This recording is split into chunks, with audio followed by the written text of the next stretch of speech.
Hey, team players, and welcome back. It's do or die weekend. It's time to get real. Time to make this championship and set yourself up for the ultimate success. We know so many of you team players have already done that over the course of the season by being with us. We are the championship makers here at Local Football Flavor. We love all you team players for being with us the whole time. And time to dive into your live questions and making this happen.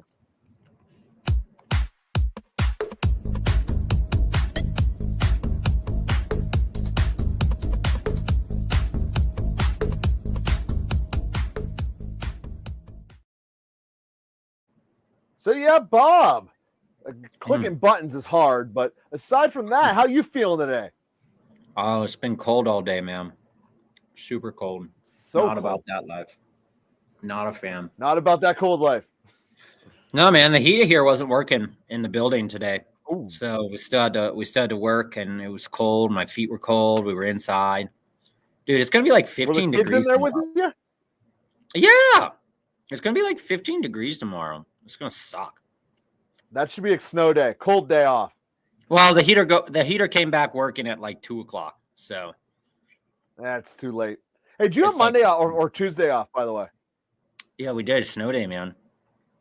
Yeah. No, I wasn't driving. Dude, I was out also there shoveling. It was still coming down at 7 o'clock. I'm like, every school was I'll tell canceled you this. today. If it's still snowing 3 inches at 7:30, school is canceled, period. So I'll tell you this though, like you've seen my street, right? So like for anybody that doesn't know, I live on like a tiny hill that's like an offshoot of a regular street, and they did not plow at all. Ooh. And I had to go to the grocery store, so I went out there at like 2:00, and I started shoveling the whole street. My neighbor came out and was like, "This is a really good idea because I need to also get out."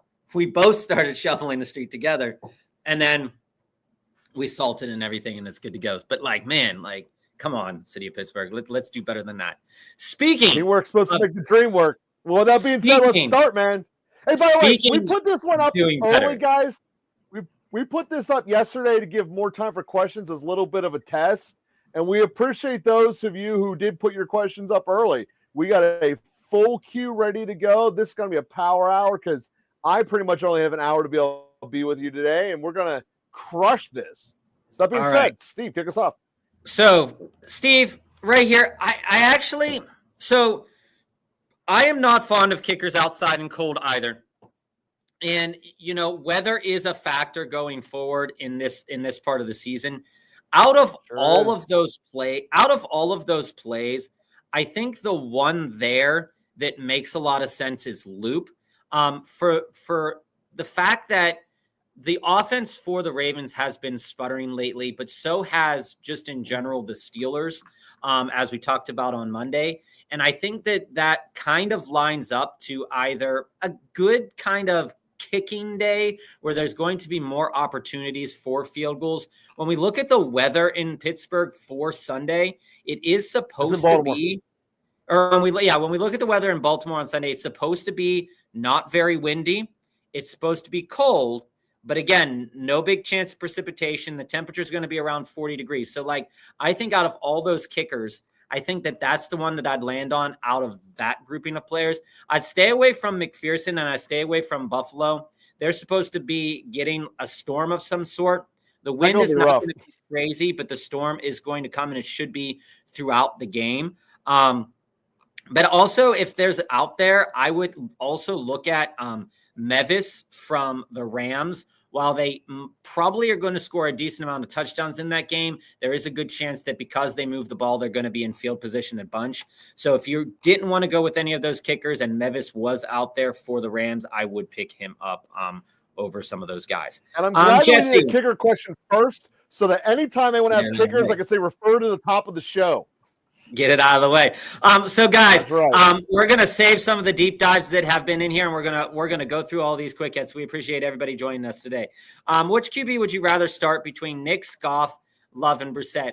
On Monday, I told you many reasons why it's not a bad idea to start a guy like Jacoby Brissett. He's passing at one of the highest clips in the league today. Tough matchup he's got, though. His matchup against the Rams is tough because they only allow about 13 points to quarterbacks on average over the last 4 games. But also they're allowing around 23 completions and around 31 total passing attempts per game. And when you look at that from a stat sheet perspective, they're allowing around 226 passing yards and around 2 touchdowns. I think Jacoby Brissett can hit that. Although it is a tougher matchup, I do like Jacoby Brissett. However, that being said, Jared Goff clearly has the better matchup.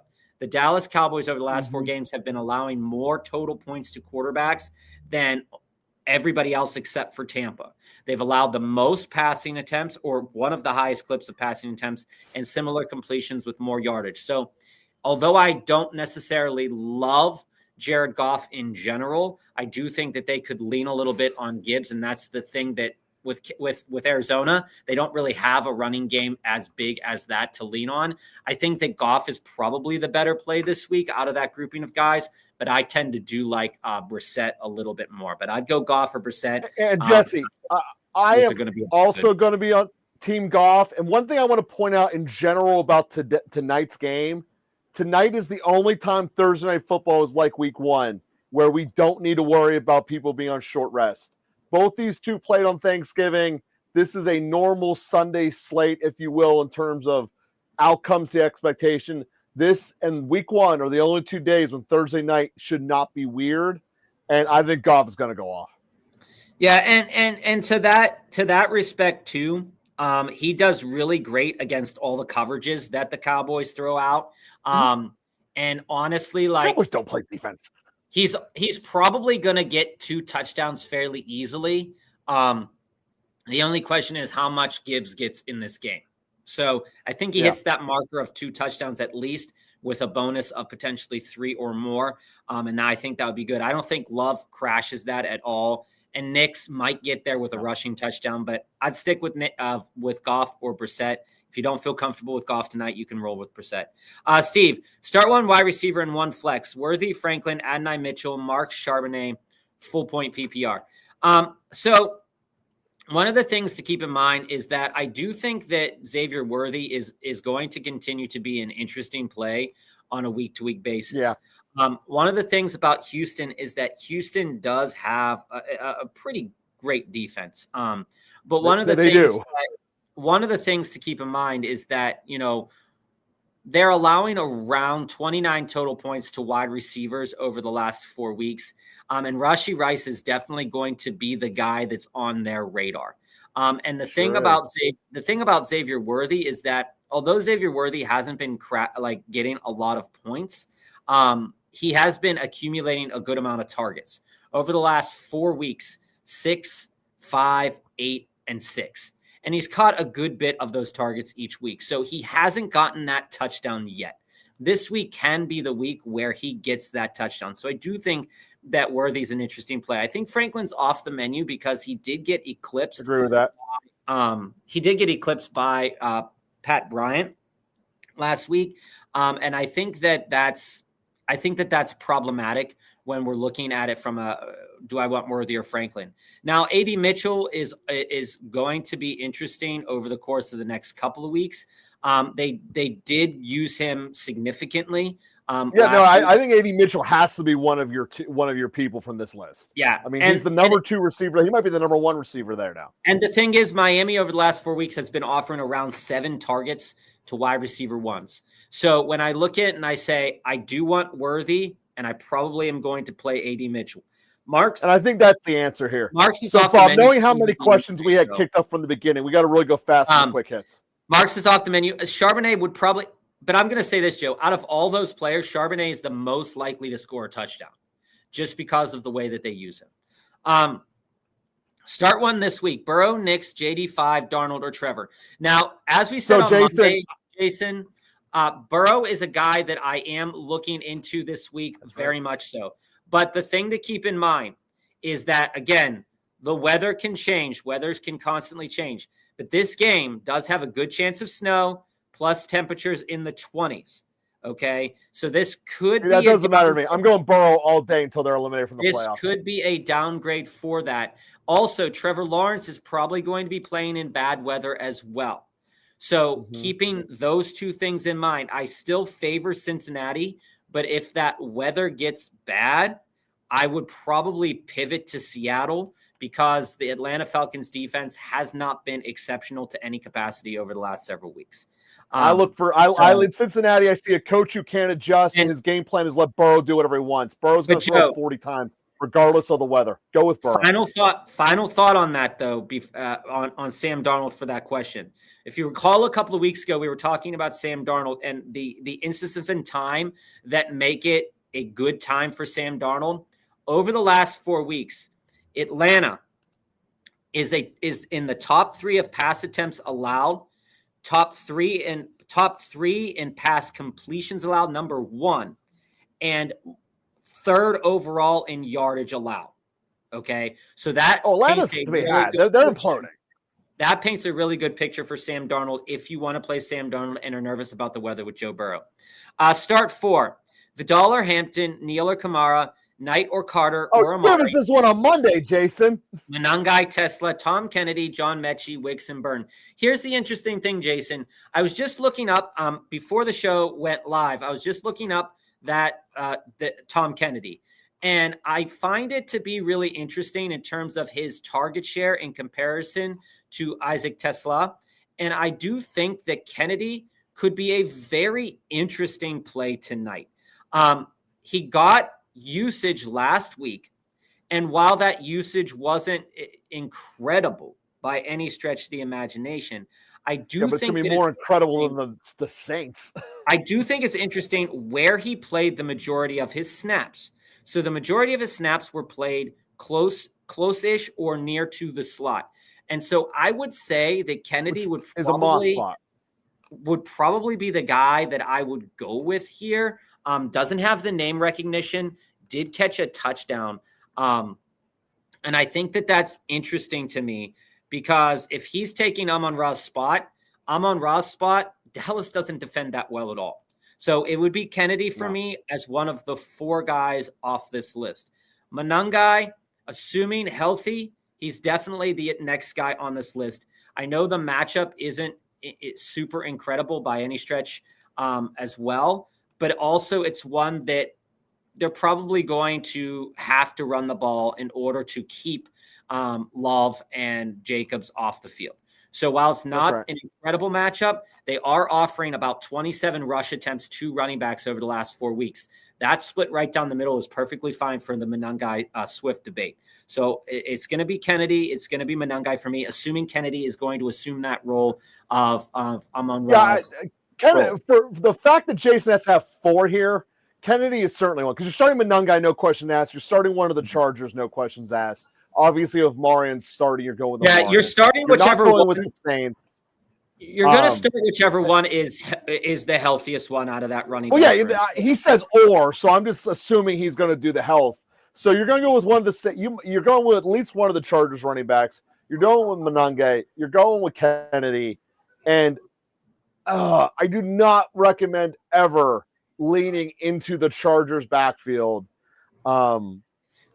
So I guess Barton or Mechie is a good coin flip for me. Here's some bonus info here is that when you look at the matchup for Zonovan Knight and Michael Carter, that matchup is actually pretty good when we talk about it. No, it's good, but the split is so like, what is it going to be? And I don't want to roll that in week 14.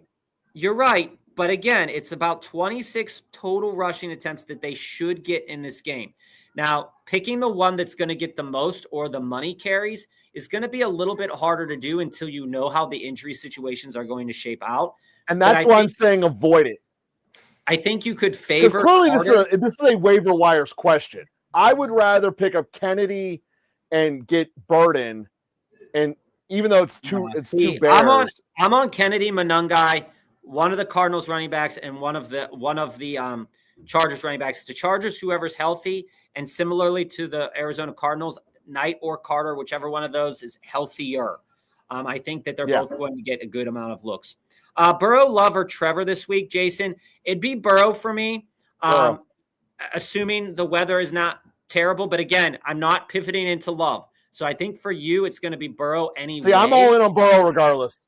I think it's going to be Burrow anyway. Trevor has a decent enough matchup. However, the weather's going to be probably bad there too, with a lot of rain and wind. So keep your eye on that. You could pivot into Trevor depending on which weather situation is better. So, Jason, in this one with here. Ladd, Waddle, Pittman, Shador, Valet, and the rest of them, I think what you're really at subject here is getting too cute. Just go with the dogs. Go with Ladd, Waddle, Pittman, and Shakira, and just do that. That's how I would do this. I don't want to roll the dice. I am not on Shakir. Here's the reason why, guys. So the Bengals have actually been quite surprising over the last 2 games split, and even over the last 4 games defending pass catchers from opposing teams. They have an ass. Yeah, but they also played the Ravens and the Steelers in that stretch. Listen, they do have yes, that's true, but they do have a worse rush defense that can be capitalized on by James Cook and Josh Allen. So I do not suspect that Shakir is going to have the high value that he should have. Yes, I agree that Ladd and Waddle are starts this week. I'm not benching Ladd or Waddle. But the question is, depending on how, like I said, depending on how you view the upcoming weather situations. Again, Michael Pittman is always an interesting play. They do offer a lot of targets to wide receivers, but the thing with Daniel Jones being hurt and him wanting to push the ball a little bit more to Pierce down the field, Pittman's not really going to be as involved if they don't have to get him involved. So that's like the Shakir Pittman is like very similar in that regard. Ladd and Waddle are definitely starts. Tom Kennedy, like I said, is a very interesting start this week. He might not be as comfortable of a start as Pittman, but I think he's interesting. The same thing for Valet. You can't put Valet in with the Saints expecting them to do anything. And you're right. I know I mentioned Bowden in the last idea there, Jason. I cannot promote. You're absolutely right, Joe. But here's the thing.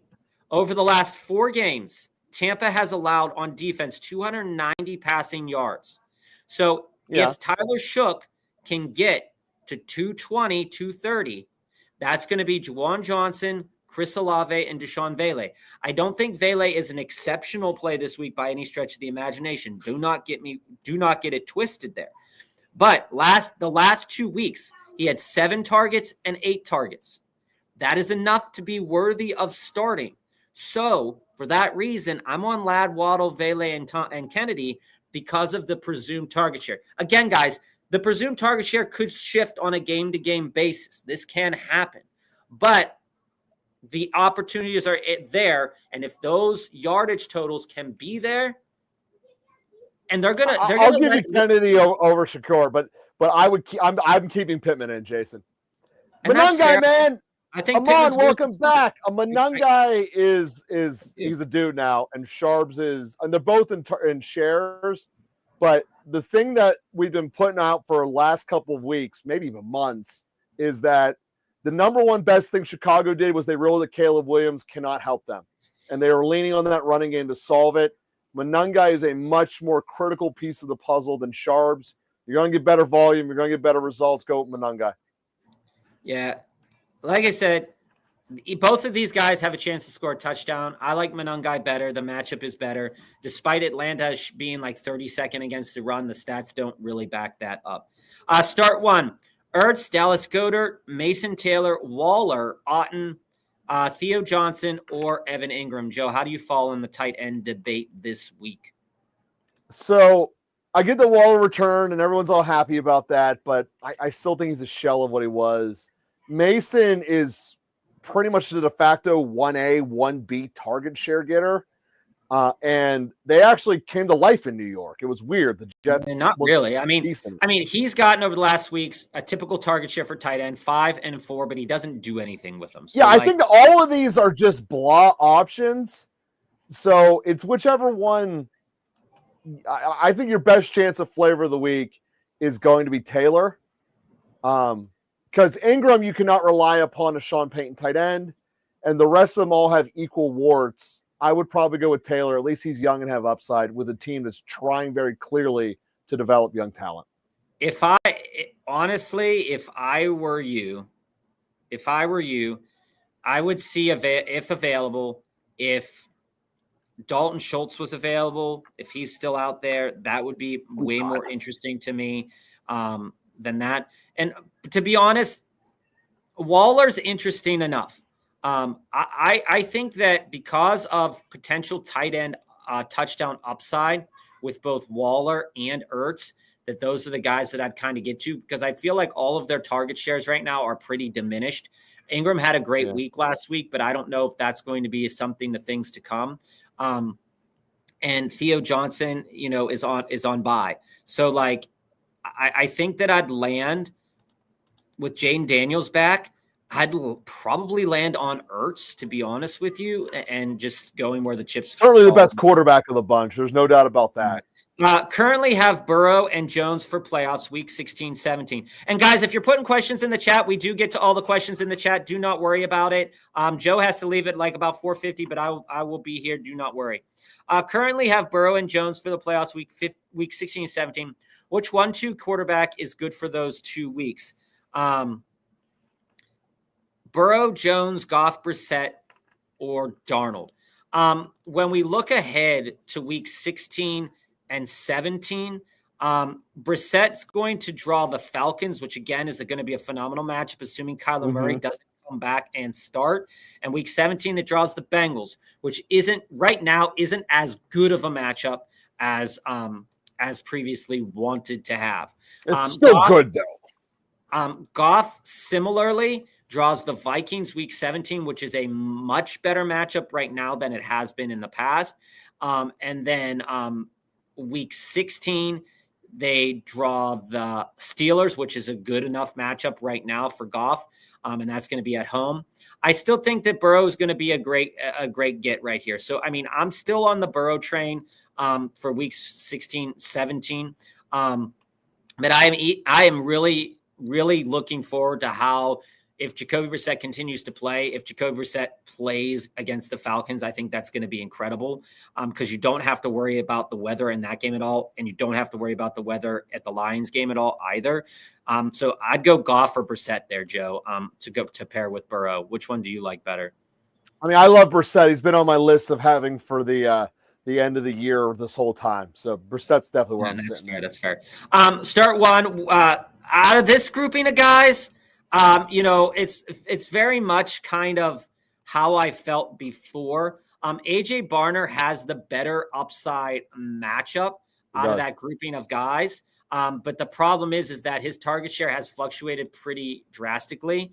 And in a game where I do project them to want to throw the ball more, I do think that AJ Barner is a good play this week. But I value him fairly similarly as Ertz, and I think it's a coin flip. I would say, which one do you think is going to get more projected volume? Right now, AJ Barner does edge out Ertz a little bit, and Loveland I don't think is on the menu there. Jason, you're welcome. Yeah, Loveland shouldn't be on the menu. Which side rest of season? If you ask me anything, I am so done with Justin Jefferson. Okay. Oh. Now saying that, he's probably going to glow up and have a 50-point game. However, it's not because Justin Jefferson isn't an elite level generational kind of guy. No, it's because you hate McCarthy.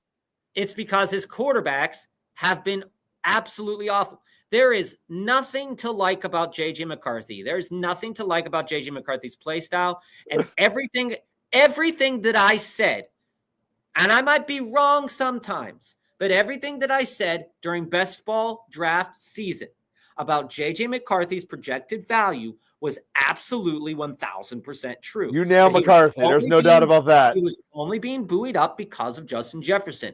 And because we believe as a whole fantasy football community that Justin Jefferson was quarterback proof, we believed it. And we found out he's not. He's not. And because Rico is now in a presumed timeshare with Chuba, I don't think that you want to be anywhere close to the Rico Jefferson side, and the Judkins T side has so much more projected value. Oh yeah, that's not even close. It's nuts. Goff or Mahomes this week? It's Goff for me. Goff, yeah. It's close. I think that both project for about 2 to 3 touchdowns, but I think that Goff can get a couple more yards than Mahomes this week. Tet on bye. Who do we like more this week, Watson or Wilson? Again, I do like Michael Wilson. Michael Wilson is a guy that does. Yeah, Harrison's out. Wilson's the dude.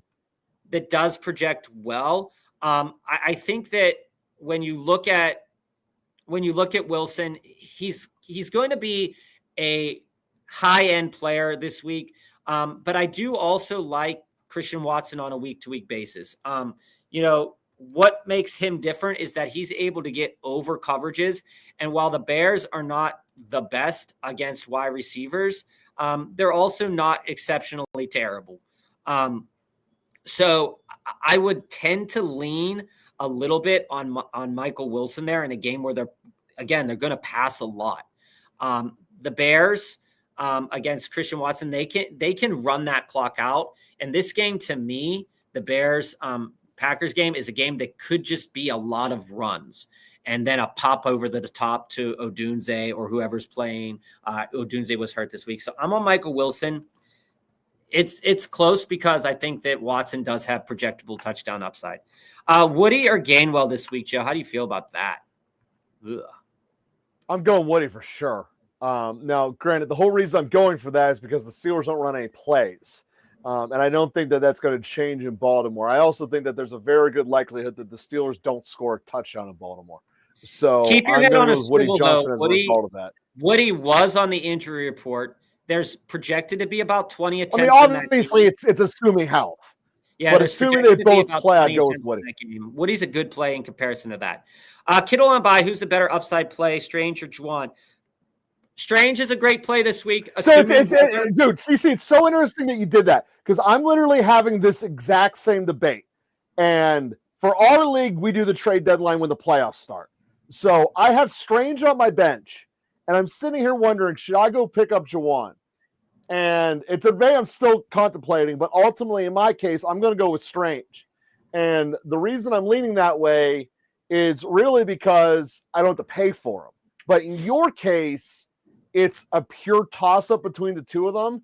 And if there were no cost process, I think the answer is Jennings, or Johnson, rather. And the reason for that is the dome. And that's the ultimate reason I'm going with there. So this is what I'm about to say. And I think that both are great plays this week. Don't get me wrong on that.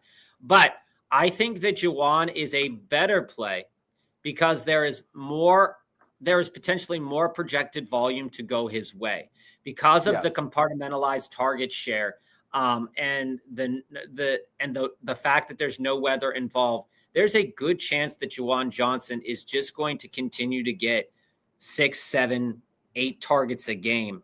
And while Brenton Strange does have a little bit more touchdown upside potentially in this room, he does have the same floor as Juwan Johnson. But the thing is that the targets for Juwan do pick up depending on who they're playing. So Tampa Bay a couple weeks ago, when they played him, he had 8 targets in that game.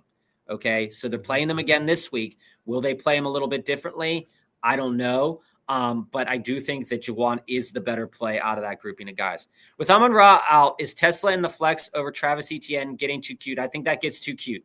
I think it does too. He's still a rookie, guys. I would still play Travis Etienne over Tesla. Mr. Glass, a.k.a. Aaron Jones or Hampton this week. I'm on Hampton this week. There's many reasons why I'm not on Aaron Jones. Aaron Jones is projected, does have the second best. Washington sucks against running backs, right? But there's nothing to say that Aaron Jones is going to dominate the carries. Okay. And so if he's not dominating the carries and they're not getting good quality carries and JJ McCarthy sucks, I don't really want to play. Very ugly offense. Hampton at least has a chance to be on offense. The better options there. Better flex option this week: Michael Wilson, Christian Watson, or Vidal. If Vidal was getting the majority of the carries, I think it's Michael Wilson by a mile with Harrison out. If Vidal was getting the majority of the carries, then I would be on Vidal, but he's not going to get the majority of the carries, so that I am on Michael Wilson. And Joe, I didn't hear that Marv was out this week. Did you? Oh, check that, because that's what I saw this morning. So he misses practice again with the heel injury. That's what I saw. There's a good chance that he doesn't play, so you can roll Michael Wilson with confidence if he doesn't play. I'd pivot to Christian Watson if he doesn't. if you're worried about it. But I think I'd still play Michael Wilson. If I win, I'm in. And if I lose, I'm out. Need this win. Let's do this. So let's get to it. One running back. I'm assuming this is for your other team that's not undefeated, Quincy. So I think that's a pretty safe assumption, Bob. One running back, 2 wide receivers, 2 flex. Hunt, Vidal, Charbonnet, QJ, BTJ, Myers, Higgins. All right, so I think this is going to be easy for me right now. If again, Vidal, I think is going to do okay this week. So I think that for my first choice at running back, I'm on Vidal. There's going to be plenty of opportunities, even if they decide to ease Hampton in. If you want to pivot at the running back discussion, you could move into Charbonnet. But I think it's very clear for me that I do want to start Myers, T. Higgins, and Jaden Higgins.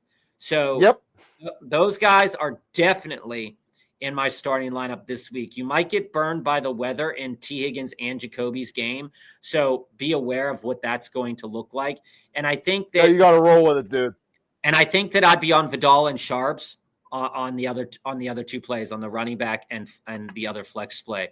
Hunt's matchup isn't good. QJ's matchup isn't great. BTJ is worthless right now. So I think that you land on them by default. And I'm totally with Bob on that one. Hold on, let me go back up because I skipped this one here. And we'll get to the deep dives there, KJ. Don't worry about it. Warren or Strange this week? Joe. You can't convince me to bench Warren, Jesse. I am so far on the Warren bus. Like, I'm actually in front of it. That's how much I'm on it. You've been on it for a while. I've been on it since before he was drafted. I think both project very similarly.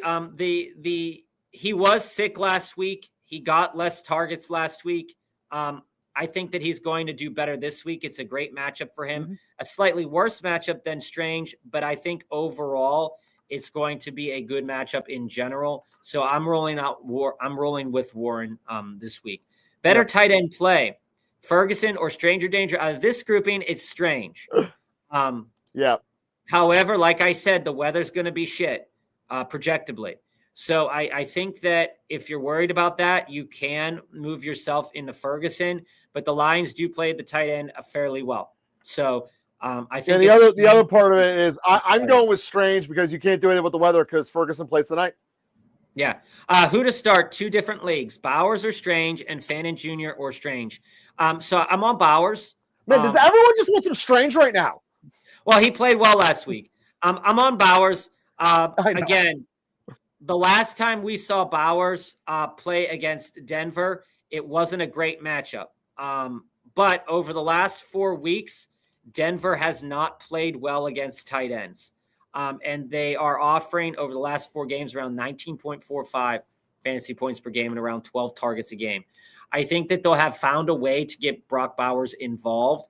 So I'm on Brock Bowers. You're going with the non-lightning in a bottle. We were burned. Last time we started Bowers against Denver, we were burned because he had just went off for like 54 points the week before. This week, I think he'll be all right. Here's if you're going with Bowers, this is what I believe you have to believe in, is that they are trying to save Pete Carroll's job. And I look at it like the entire team is imploding. Give me the team that's playing for something. They're in a much higher state than they should be, which is the Jags. And I'm going to go with Strange because of that. Obviously, I'm going with Strange over Bowers. I'm going to go with Strange over Fanning. That's perfectly fine. I mean, again, Strange did get 5 targets 2 weeks ago, 4 targets last week, and a touchdown last week. So he is going to be. He can return to normal. I get that. But I just see that there's a very good chance that Bowers gets essentially all the Raiders just shut it down. For lack of a better way of putting it. While I would to take this from another perspective, Joe, and I don't want to spend too much time on this question because we've gotten a lot of strange questions. This is something to think about. If we take over just the last 4 games and we take a look at the Denver Broncos in general over the last 4 games to see who they've faced over the last 4 games, to see where this information is coming from. So Broncos played the Commanders. They got lit up by Zach Ertz. They played the Chiefs the week prior. Travis Kelce went off for 91 yards. And then the week prior to that, they played the Raiders and Brock Bowers was locked up, right? And then prior to that week, they played Dalton Schultz from the Texans, and he went off for 77 yards. So I think that they overinvested in Brock Bowers because of the movement. Trade deadline had just happened with Jacoby Myers, all this other stuff, right? And so I do think that right now that while the Raiders suck, they're not good. That Brock Bowers is still that they're going to find a way to better involve him than they did the last game because they gave up. Like they just straight up gave up using that's my point. They gave up using Bowers. Once you do that once you do that, it's very hard to recover from doing it. That's my entire point. I get it, but Brock Bowers over the last couple weeks has been better than that. With games of 11 targets, 9 targets, and 4 targets. So I do think that Brock Bowers is a better play there. And I like Strange over Fannin, although Fannin is a good play. I don't think you can walk away from Strange to start Fannin in a matchup. No, you can't. You still got Shador is still his quarterback. Yeah. Jettis or Devonta Smith rest of the season. It's Devonta Smith for me. He's on a better offense. And while he's been up and down, and we know that about him, I just can't trust JJ McCarthy right now. Let it burn me. Let it burn me 7 ways to Sunday, right? But I'm not taking a guy that's not maximizing his 11 targets that he's getting. Justin Jefferson can get 11 targets as well. But if he can't do anything with them because they're not being put in a spot where he can make a catch or win a contested catch. It's starting to feel really Ridley-like. I can't play it. It really is. I dropped Tootin for Singletary. Was it a good move? I don't think it's a bad move. I think that Singletary Tracy got hurt. Week 14 is here. If he's not healthy, week 15, Singletary is going to be the guy. And you got yourself a starting running back. And right now, Tootin's not. And the Giants have a really favorable running back matchup. It's one of the reasons I was so big on Tracy at the beginning of the season. And would I drop Jaden Higgins for Chuba? If you need a running back, sure. But I think that Jaden Higgins has been getting good volume to say that he's not worth dropping right now. Yeah, if you're looking at this as a flex position, I'd keep Higgins. But if you need the starting running back, I'd go Chuba. But if it's a flex debate, I'd go Higgins. All right, Josh. I have Monangai in my running back 2 spot, Marks and Corum on the bench. Would you drop Corum for Jordan Mason on the chance Aaron Jones is out? I would not drop Corum. I would not drop Corum either. One of the reasons, like I said, I am de-invested. I have Jordan Addison on my team. I am de-invested from starting all Vikings. Let them burn me because there is no – again, I'm just being honest here. Bob is describing the purple ring of fantasy hell right now, and that's what the Minnesota Vikings are in. It is projectably going to be a great matchup. It is a great matchup for the running backs for the Vikings this week. But let me tell you again about some great matchups that has happened for the Minnesota Vikings this year. Baltimore, 4 carries for Jordan Mason. Chicago, 6 carries for Jordan Mason. Green Bay, 8 carries for Jordan Mason. Okay? The last time that he has gotten over 10 rushing attempts was against Detroit. And that was 5 weeks ago.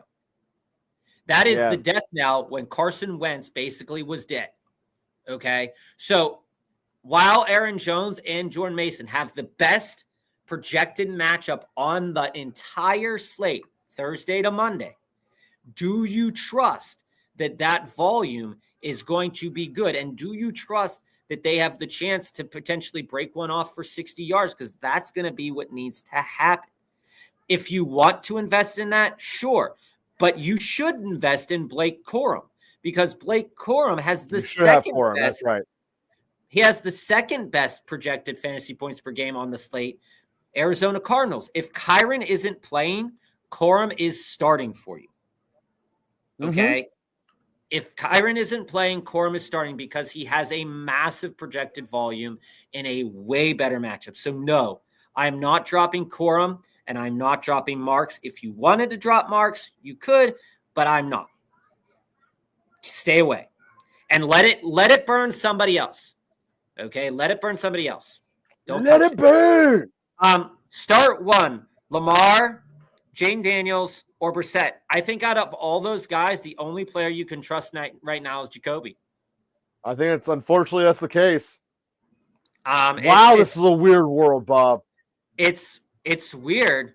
And the other thing to keep in mind too is that Jacoby Brissett is his projected fantasy points aren't high, but neither is Lamar, neither is Jane Daniels. And the thing here is that Jane Daniels has to play.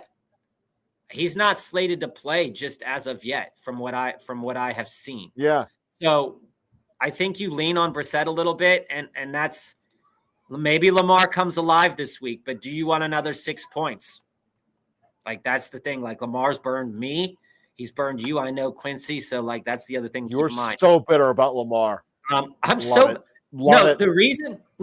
reason why I'm so bitter is the players that I traded away would have gotten me to the playoffs. That's why I'm so bitter. I traded for Lamar, and getting Lamar crushed me. Absolutely crushed me in my one league, man. I'm so disappointed. Not speaking of which, he's also crushed many of your best ball teams by not doing anything. He has. So, like, that's the other thing. Out of this, again, I'm starting Monangai. However, I do want to start Corum if Kyron Williams is a no-go this week. And I think leaving Vidal off to the side is fine for this week. Would you drop Jane Higgins or Vidal for Tesla? Neither. You could drop Vidal for Tesla, but I wouldn't. I'd rather have Kennedy than Tesla this week. Start two between London, Smith, and Watson. I think you're going to be forced into Smith and Watson this week because London is still hurt. I do not think that he's going to be playing. Which makes he also has a very tough matchup. The Falcons the answer is Devontae, dude. Have a very tough matchup. So that's Devonta and Christian Watson for us. Amon-Ra might be out tonight. Yeah, and it sucks. Remember, we talked about this. He might not come back until next week. He might not come back until week 16. What's up, happening, Bones? Who is this Kennedy fella, and what team does he play for? He plays for Detroit. And he effectively plays Amon-Ra's position with Amon being out. He is assumedly going to take Amon-Ra's position. And if we want to look at the stats a little bit on him, let's just go to last week, and we go to Tom Kennedy. We go and we see the game. Last week was his first game playing this season. He had 4 receptions on 4 targets for 36 yards and 81 kick return yards. So while if Amon-Ra is out, this is going to be a good matchup for him. Tesla, on the other hand, when Amon-Ra went out last week, still only accumulated 2 targets. Yeah. So that's Tesla's rule didn't change with Amon being gone. Kind of unusual there.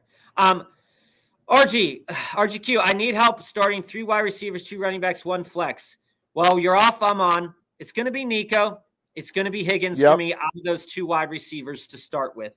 And it's also going to be Rome because you got to start 3 of them, and we went through all the reasons why you're not starting Shakira. But Rome might be hurt.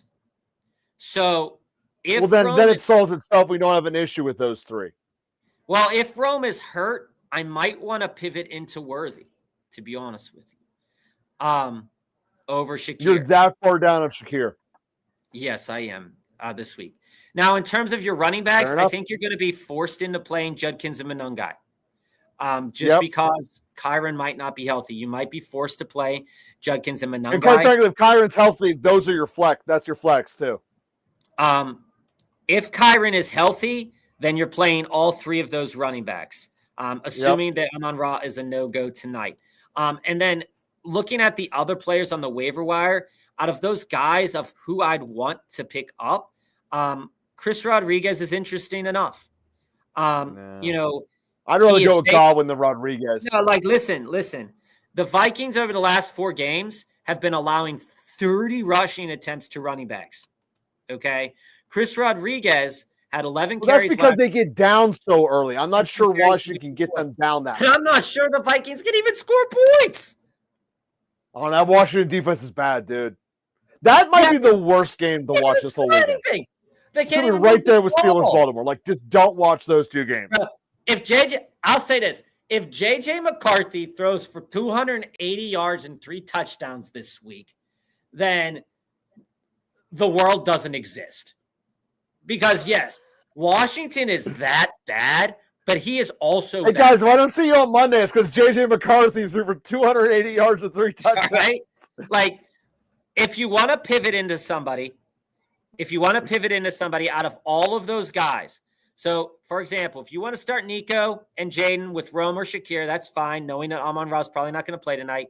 And if Kyron's out and you need the running back, out of those running backs, I'm going Chris Rodriguez. And out of those wide receivers that you gave us, I'm going Xavier Worthy if you want to pick up one of those guys. And we haven't forgotten. My ranking will be Godwin second ahead of Rodriguez. Start one between Rice, Jane Higgins, and Adonai Mitchell this week. It's got to be Rice. The targets are that's easy, right? The targets are insane. Yes, the matchup is probably worse than the other one. I'm pretty sure Rice is averaging the highest per game played at receiver. And the matchup is going to be tough, but again, he's going to be hyper targeted in this game, and so will Travis Kelce. So I think that for that reason, that you gotta go Rice. Although Adonai Mitchell has the projected better matchup. So keeping that in mind, Adonai Mitchell has the better projected. I'm not worried about that. But also the season's on the line for Kansas City. They're giving the ball to Rice. Yeah, you can't fault that at all. If they lose to Houston, they're not making the playoffs. It's that straightforward. But to note, Rice does have the 4th worst matchup on the slate for wide receiver ones. So if you I get that. But I also understand Mahomes and making things get done, even when they shouldn't get done. Yeah, if you want to get cute, it'd be Adonai Mitchell over Rice. I'm not that cute yet. Nope. So I guess my first comment got deleted about the kicker. Steve, we answered that, man. We answered that deep down in the trenches there. I'm on loop. Top of the show, Steve. That was the first question we answered, and we lost people watching as a result. I'm on loop and Mevis if I needed to get a kicker. I have Boswell, but he has 5 points. I'm off the Bos, man. It's unfortunate that the Steelers offense is so terrible. Ravens D or Bucks D, Joe, this week? What do you think? Ravens D. I don't think the Steelers will score a touchdown, and I think the Saints will get garbage time stuff. Fair. Bones, PPR flex, Ferguson tonight or oh God. All right. We all know is there anybody else? The Vikings. You guys actually you watch Bob get what will become when he's 50 years old, his death aneurysm. You just watch that happen because the Minnesota Vikings. The answer is Ferguson. Just click the next button before Bob literally has blood shooting out of his eyes. Ferguson has a bad matchup this week, though, too. Again. So I am starting Cleveland's defense versus the Titans instead of the Houston defense over Kansas City. And strictly the reason for that is the Cleveland defense is still playing basically to get Myles Garrett the infinite record. And Mahomes is not someone you bet against when he's at caged animals, which he is right now. And I know the Houston defense is the best defense in the league. I'm still going with Tennessee or the Cleveland against Tennessee. And I think Garrett's going to do something stupid, like get 4 sacks. Yeah, I'm on. He's playing a rookie. It's going to be nuts. I'm on Cleveland this week, too. And we see the question here from Jonathan, the deep dive there. Little Tasmanian devil, 3rd, as well. I dropped you on for Brenton Strange. Was that a good idea? It's a toss-up, basically, this week. Yeah, here's the thing. Less than season, Johnson got better. Is better than Strange, though. For the playoff run in particular. Brenton Strange is more likely out of the 2 to score a touchdown this week.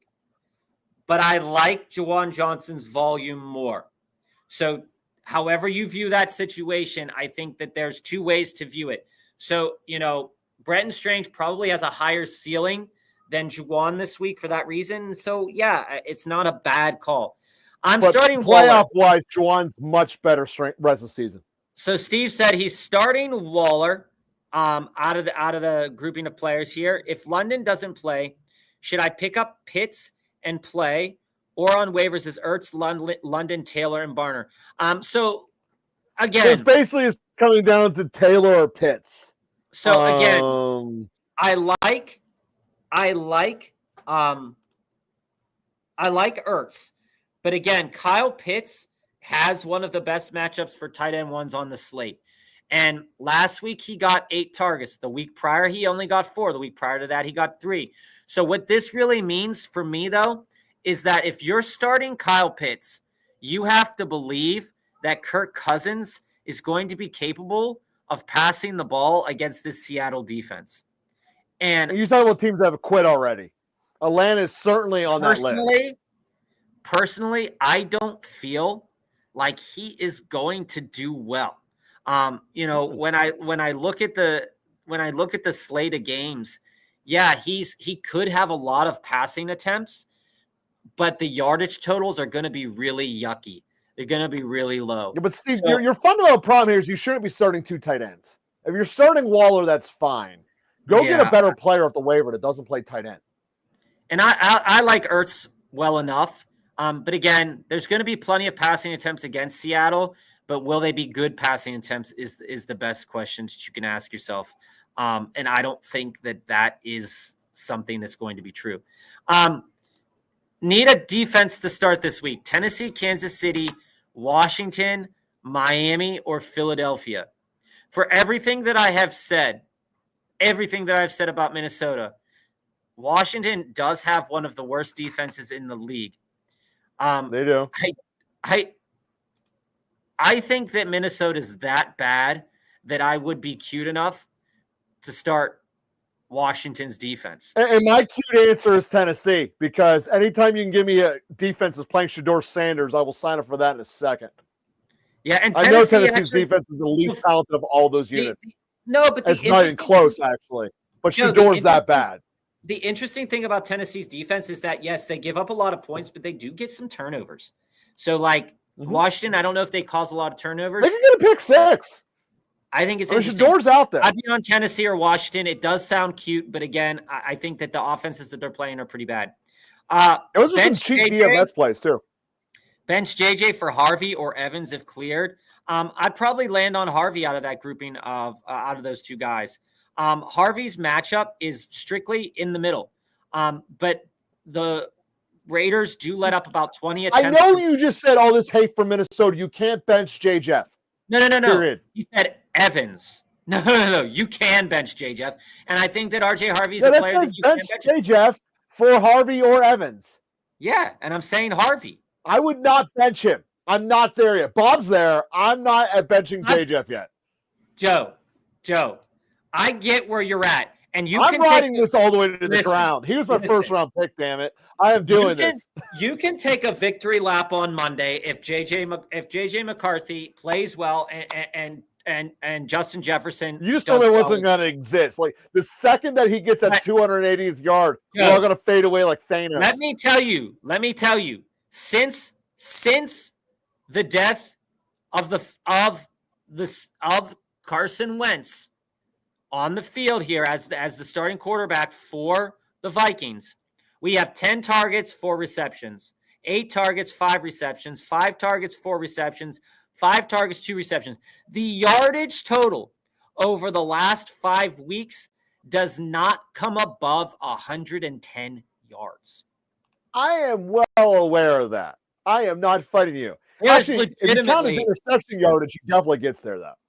There is legitimately almost 0 touchdown upside to any Minnesota Viking this week. And all right, who has less touchdown upside, the Steelers or the Vikings? God, both are equally bad. I'm on Harvey. Joe's on JJ. Flip a coin. I think that if you want to, again, you've kept JJ. You drafted JJ first overall. It's week 14. It's do or die time. If you want to start him, this is my last Justin Jefferson comment. If you want to start him, start him. It's a good matchup, great matchup. But again, it means you've got to root for JJ McCarthy to be good, and he's not. Start two So, wide Jesse, receivers. this is easy for me. You know I love Collins, and Rice is my dude. So that's what I'm going with. That's an easy one for me. Yeah, and I like I said, I think that Christian Watson has an incredible matchup. When we look at the Green Bay Packers and the Chicago Bears here, the Bears run a single high safety 54% of the time. And I think that Christian Watson can do very well against that, knowing that they can throw a couple of bombs down the field. But there's no volume compared to the other two. And that you got to go with volume in fantasy football. I get it, but when he's running against single high safety and he's on the field as much as he's on the field with, he does very well if there's man coverage, right? And so the Bears run man coverage decently well. Schematically, you're 100% right. The issue that's fundamentally present in that game is that assuming that there is the game script that the Bears want, they're going to run the ball like crazy. If Green Bay can keep up with them, they're never going to have to chuck it. And Watson could get game script out of the game. There's never a game script where Collins or Rice is gone. Again, I'm not telling you to bench Rossi Rice, and I'm not telling you to bench Nico Collins. I'm just saying that Christian Watson is an interesting play this week. Would you drop? Not as interesting as those two. Well, yeah, correct. Would you drop Wilson, Sharps, or a tight end to pick up Tesla in case Brown can't go? I'm not picking up Tesla. No. Or Bam Knight if Benson doesn't return. I'd pick up Bam Knight. And I drop one. Bam's okay. Tesla not. If I'm carrying a bunch of tight ends, I'm dropping one of the tight ends to pick up Bam Knight. But I'm not dropping Zach Charbonnet, and I'm not dropping Emmanuel Wilson out of that grouping of players. Let's get to some of those deep dives from earlier before Joe kicks out of here in a couple minutes.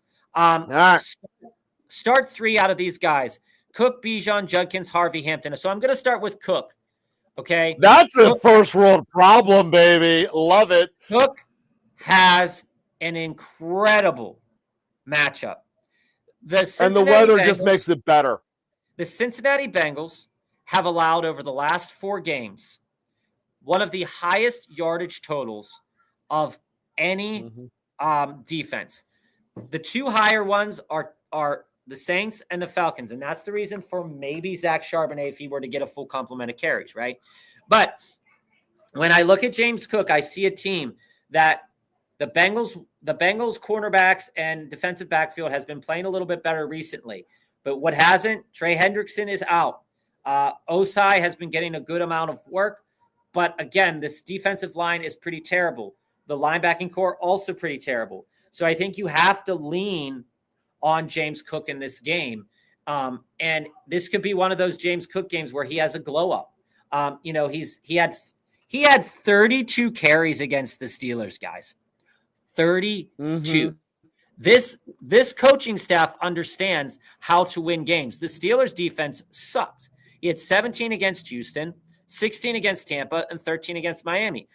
He's going to run all day. He hasn't got a touchdown. He's gotten 2 touchdowns in the last 5 weeks, but he's been getting a supreme amount of carries. He's the definite start out of this grouping of players that I'm going to start with. Well, you have 3 definite starts. I think this one's actually too easy for a deep dive. No. He's my start number 1. Start number 2, right, is you cannot right now bench Bijan Robinson. Here's the reason why. You can't. It's not even an option. Okay. I want to say that Seattle, statistically, over the last several weeks, has played the running back room well. But let me just tell you a couple of the running backs that they've played against. Okay? So they've played against the hapless Vikings. They played against the Titans. They played against the Rams, and the Rams had 91 yards against them. Then you go to the Cardinals, who they played a couple of weeks ago. And the Cardinals, they had that big run by Amari Dimercado, 64 yards, a total of over 100 yards on them in that game. And I think that despite what the last 4 games have, because they played the Minnesota Vikings, because they've played the Tennessee Titans, that the stat pool looks weird. But what you got to understand about Bijan is that the offense is going to flow through him if Drake London's not playing, because Kirk Cousins Well, cannot has to. Kirk Cousins cannot push the ball downfield. And if they want any inkling to win this game, they have to get Kirk Cousins in good situations that he's not throwing interceptions and getting them returned for touchdowns, because there's no way that anybody on that team is going to stop one of those Seattle defenders if they run a pick six to the house.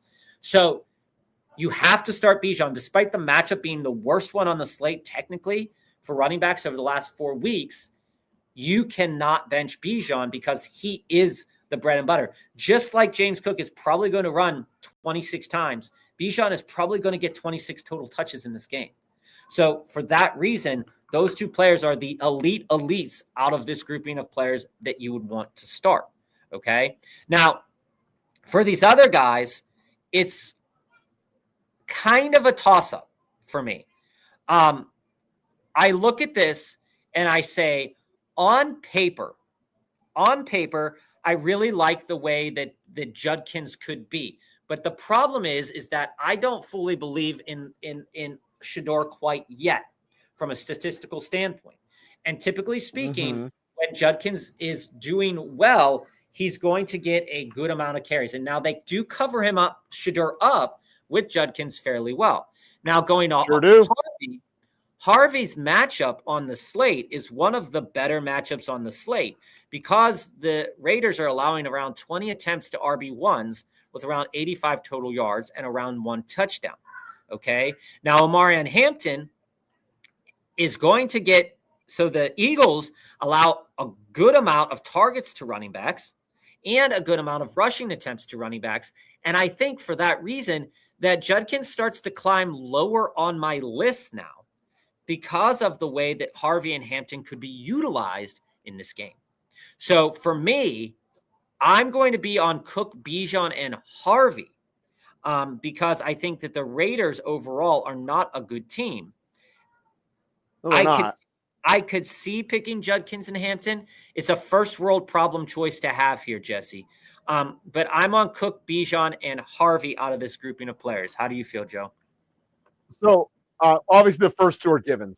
With Omarion, I want to point one thing out. He still is a rookie with one of these old school coaches that say, hey, you got to prove it to me before I throw you back in there. And he just flat out hasn't had a ton of snaps to do it. Obviously, he's more talented than Vidal, but I still see it being a split carry situation. So Hampton's going to be out for me because Judkins and Harvey are much more no debate situations. In fact, actually, with Sampson out, there is no challenge on Judkins at all. And as bad as the Redskins or the Raiders defense is, you can make an argument that Tennessee's defense is just as bad. And the only way that Cleveland can try to make Shedeur look good to save everyone's job is not let Shedeur everything. It's the same way that they're doing in Cleveland. So that's fair. I'm relying on Judkins, and that's going to be my answer. And that's perfect. And that's perfectly fair. To do what's obvious with running backs. That's perfectly fair. All right, let's clear through a couple more of these questions before we get back into the deep dives. I see a lot of questions going down there. I need 2 wide receivers and a flex. Nico, Olave, Devonta Smith, McLaurin, and Debo. With the usage that McLaurin got last week, I think that you can be back on the McLaurin bus if you wanted to be. I agree with that, and I am. I would watch and see how Olave's injury is projecting to go, because I do think that Olave is a good start this week as well. And I like Nico. So I think that for me, Devonta could just be not on the list for me right now. And I'm going to roll with Nico, Olave, and McLaurin. But I could easily see you pivoting over into Devonta Smith if an injury were to happen. Joe, I'm Collins, Devonta, and McLaurin. You're off the Olave bus this week. You're off the Olave bus this week. I just injury versus not. And Quincy, we did answer this one. That was for us. It was Higgins, Myers, Vidal, and Charbonnet. That was what we were on there. That's right. Dicker or McPherson rest of season. I think that the way I'm out on the quicker questions, guys. The way that the elements go, I think that McPherson is a guy that is going to be worth it moving forward. But for this week, I'm on Dicker. I would watch the weather. I would watch the schedule.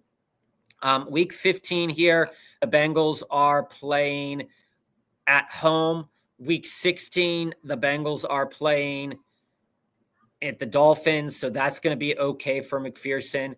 Bengals are playing at home against the Cardinals in week 17. So, Dicker's probably going to be the guy that you're going to lean on a little bit more out of those two players. If Jane Daniels, if he plays, or Bo Nix this week, Trone, I think that all things the same, the matchup for Jane Daniels is a tougher matchup statistically, technically speaking, versus Bo Nix. But Jaden Daniels, I think, coming out of the woodwork, could play much better. When Bo Nix last faced the Raiders, he did not have a great game. The Raiders did stop him. And for the same reasons that I said about Brock Bowers, that he could kind of elevate himself this week, he could. But the thing is that over the last several weeks, Bo Nix has not been producing a good amount of touchdowns. He's been getting a lot of yards, but not a lot of touchdowns. So I think for that reason, I'd be on Jane Daniels if he starts, because I think that he could produce a couple more touchdowns than Bo Nix this week. Who do I bench for JMO? Harvey, ETN, or K9? So again, when we look at this slate, the K9 has a great matchup. So in general, this Seattle running back room against Atlanta does have a good matchup. When we look at who Atlanta has faced over the last 4 weeks, so we can see, credibly speaking, how well this matchup is, we see that they faced Brees, they faced Devin Neal and Kamara, they faced Rico Dowdle and Chuba, and they faced Jonathan Taylor. So that Jonathan Taylor, does kind of ping it worse. And when you go to the Saints game, the Saints did not get a lot of yards running. Again, I wouldn't expect that to happen. When we look at this Jaguars game could be a little bit, they could be mucking around a little bit more. So I think that for that reason, that I think that you can push yourself into ETN a little bit more, and you can push yourself into RJ Harvey a little bit more. Again, benching Jamo against the Dallas defense could bite you, though. So I'm benching K9 because I would want to play Jamo. So I'm starting ETN, starting Harvey, benching K9. Even though it's a good matchup, we've got to take into consideration who they played, right? Jonathan Taylor lit them up for 244 yards. I don't think K9 can do that, but maybe he can. I could bench two of them so I can plug in Jamo and Neal. I'm not playing Devin Neal. I could play Alec Pierce, but I'm not benching Harvey or ETN, most likely for Pierce. When we look at ETN and what he could do, he had 12 carries for 28 yards last week, 15 carries the week before for 86 yards, 19 carries for 73 yards. In a game that's going to be won or lost in the trenches, I think ETN's a good play. I do think that Alec Pierce is going to have a great game, though. I project Alec Pierce and Jamo to be within probably about 2 to 3 points of one another. I like both of them. Thoughts on Trey Benson? Is he droppable? He sounds droppable. Everything that I have read, guys, is that he has suffered another setback from an injury. If you had the space to continue to hold him, keep holding him, but it doesn't look good. It doesn't look like it's going to be any better. Better running back 2 start this week. Sharps or Vidal, rolling out RJ and have Henderson on the bye. So again, statistically speaking, as we go through the slate of games, right? The Chargers, the Eagles have not been exceptional at stopping running backs over the last 4 weeks, right? And it really depends on if Omarion Hampton plays or not, because the split situation is going to be pretty much the same. So what you got to look at is what are these total carries going to look like? Okay. So when we go to total rushing attempts over the last 4 games, given up, Philadelphia over the last 4 games has given up about 25 total rushing attempts. And when we look down here at, where were we at? Seattle. When we look at Seattle in terms of rushing attempts, we're looking at a total of 21 rushing attempts offered by the Falcons on average over the last 4 games. And that does include Jonathan Taylor. So for me, you could take the guy that's going to see the field potentially more, but we don't know how that split is necessarily going to work out. And when we look at Zach Charbonnet over the last couple of weeks, he's gotten 14 carries, 6 carries, 11 carries, 14 carries. And in the games where he's not getting a lot of carries, you can see a couple more targets his way, but he might also not be targeted. So I think that Vidal is very comfortable, but I would be monitoring if Omarian's going to get a full complement of snaps. Because if Omarian's going to get a full complement of snaps, then you pivot into Charbonnet. Is there any strategy in forcing a loss to get a better playoff matchup, or is it getting too cute? I said this on Monday, Josh. I think it's too cute because ultimately you never know when a matchup is actually going to be good or bad, right? So, like, for example, there were many weeks where, we were all down on the Tennessee Titans, right? And then everybody wanted to start Vidal, us included. Vidal ends up hurting himself, having a shake game. Okay, so you look at it and you say, any player is likely to drop a goose egg, and a lot of players are likely to get a boom game. I don't think it's a good move because if you purposefully drop a match and then the next week you lose your next match, but you would have won against that person, you'd been mad. And now if you purposefully lost and then you won, great.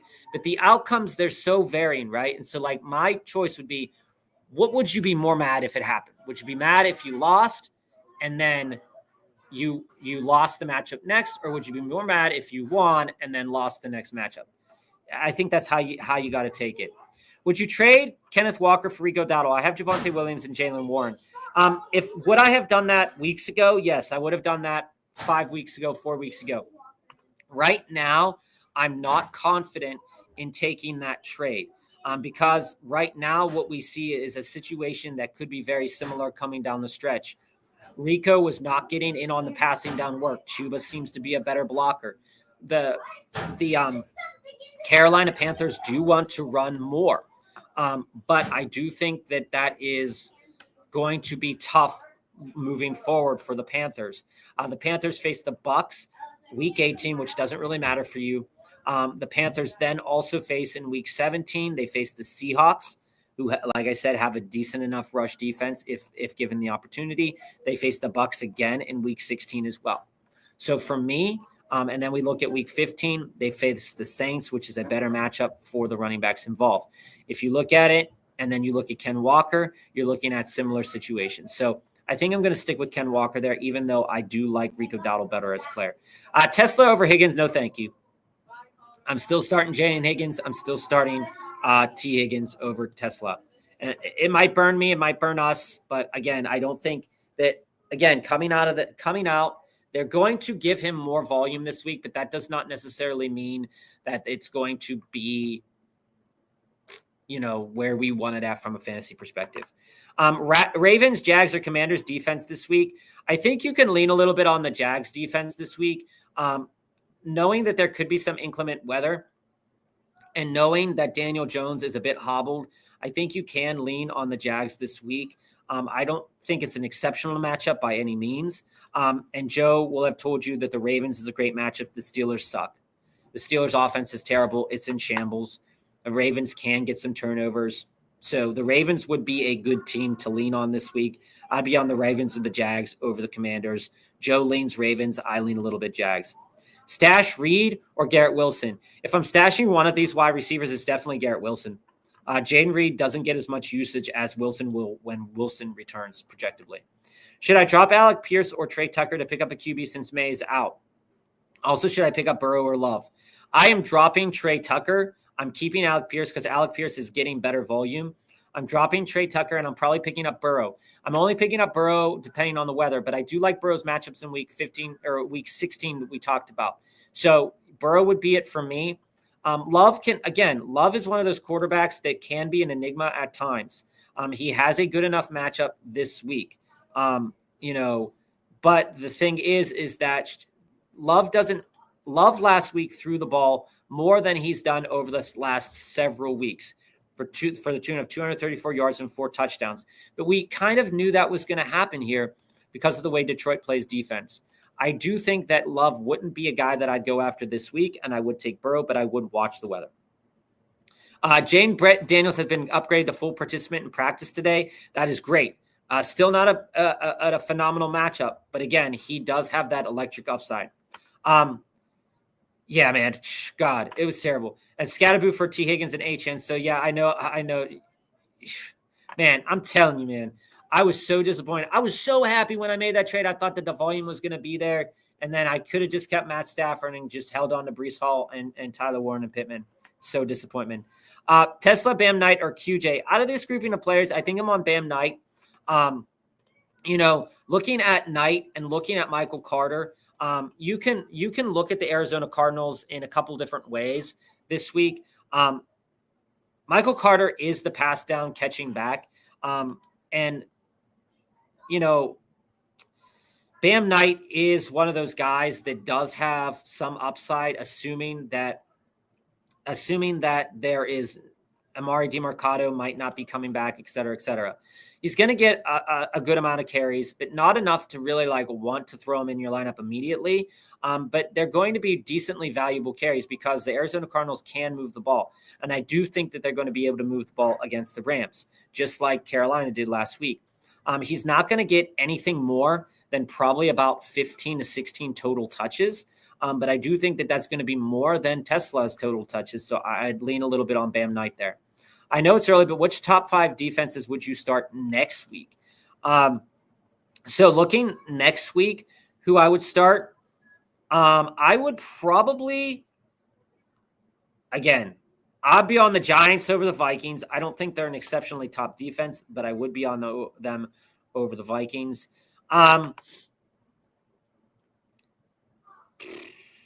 Chiefs over Titans probably would be another one that I would have. Lions over Steelers, most likely, although the Lions kind of stink as well on defense. Texans over Raiders is definitely the top notch. Broncos over Jags, probably as well. So available defenses, you're probably looking potentially at the Panthers, or not the Panthers, over at the Giants. I am interested in the Saints-Jets game. The Jets can put up garbage time points because of Tyrod Taylor. So I think that that's pretty interesting enough. And the Chargers defense could cause some turnovers against Dallas, but I do think that they're going to score more points in that game. Bengals against Dolphins could be interesting, but HN's going to run all over them. And then Colts 49ers could probably be a lot of points. So I think the Texans are the best one of the group next week, followed probably by the Giants, or followed by the Chiefs, then the Giants maybe, and then maybe the Cardinals over the Falcons. What is happening, Cap? It's Schultz for me, man. When you look at all the volume over the last several weeks, one of the only tight ends to continue to get the same projectable volume over the last several weeks is Dalton Schultz, right? Against Buffalo, he did have 4 targets. It was a bad matchup. We knew this going into it. Excluding that game, we have, since the Denver game, 8 targets, 11 targets, 9 targets, 9 targets. If you include that game, he had 4 targets. So still a good projectable number for a tight end. He is very, very good, okay? This matchup screams that he is going to do very good. Over the last 4 games, Kansas City has allowed around 8 targets a game to tight ends. We look at the tight ends that they have faced over the last several games, and you look at it and you see they faced off against Jake Ferguson, Tyler Warren, Ingram, and Kelsey. So that's a good grouping of tight ends. It's a good grouping to be a part of, and I do think that Schultz is a part of that grouping. So for me, it's Schultz. And I appreciate you staying on brand here, Cap. DJ Moore, Flowers, Sutton, or Higgins for the Texans. I'm on Sutton out of that grouping of guys.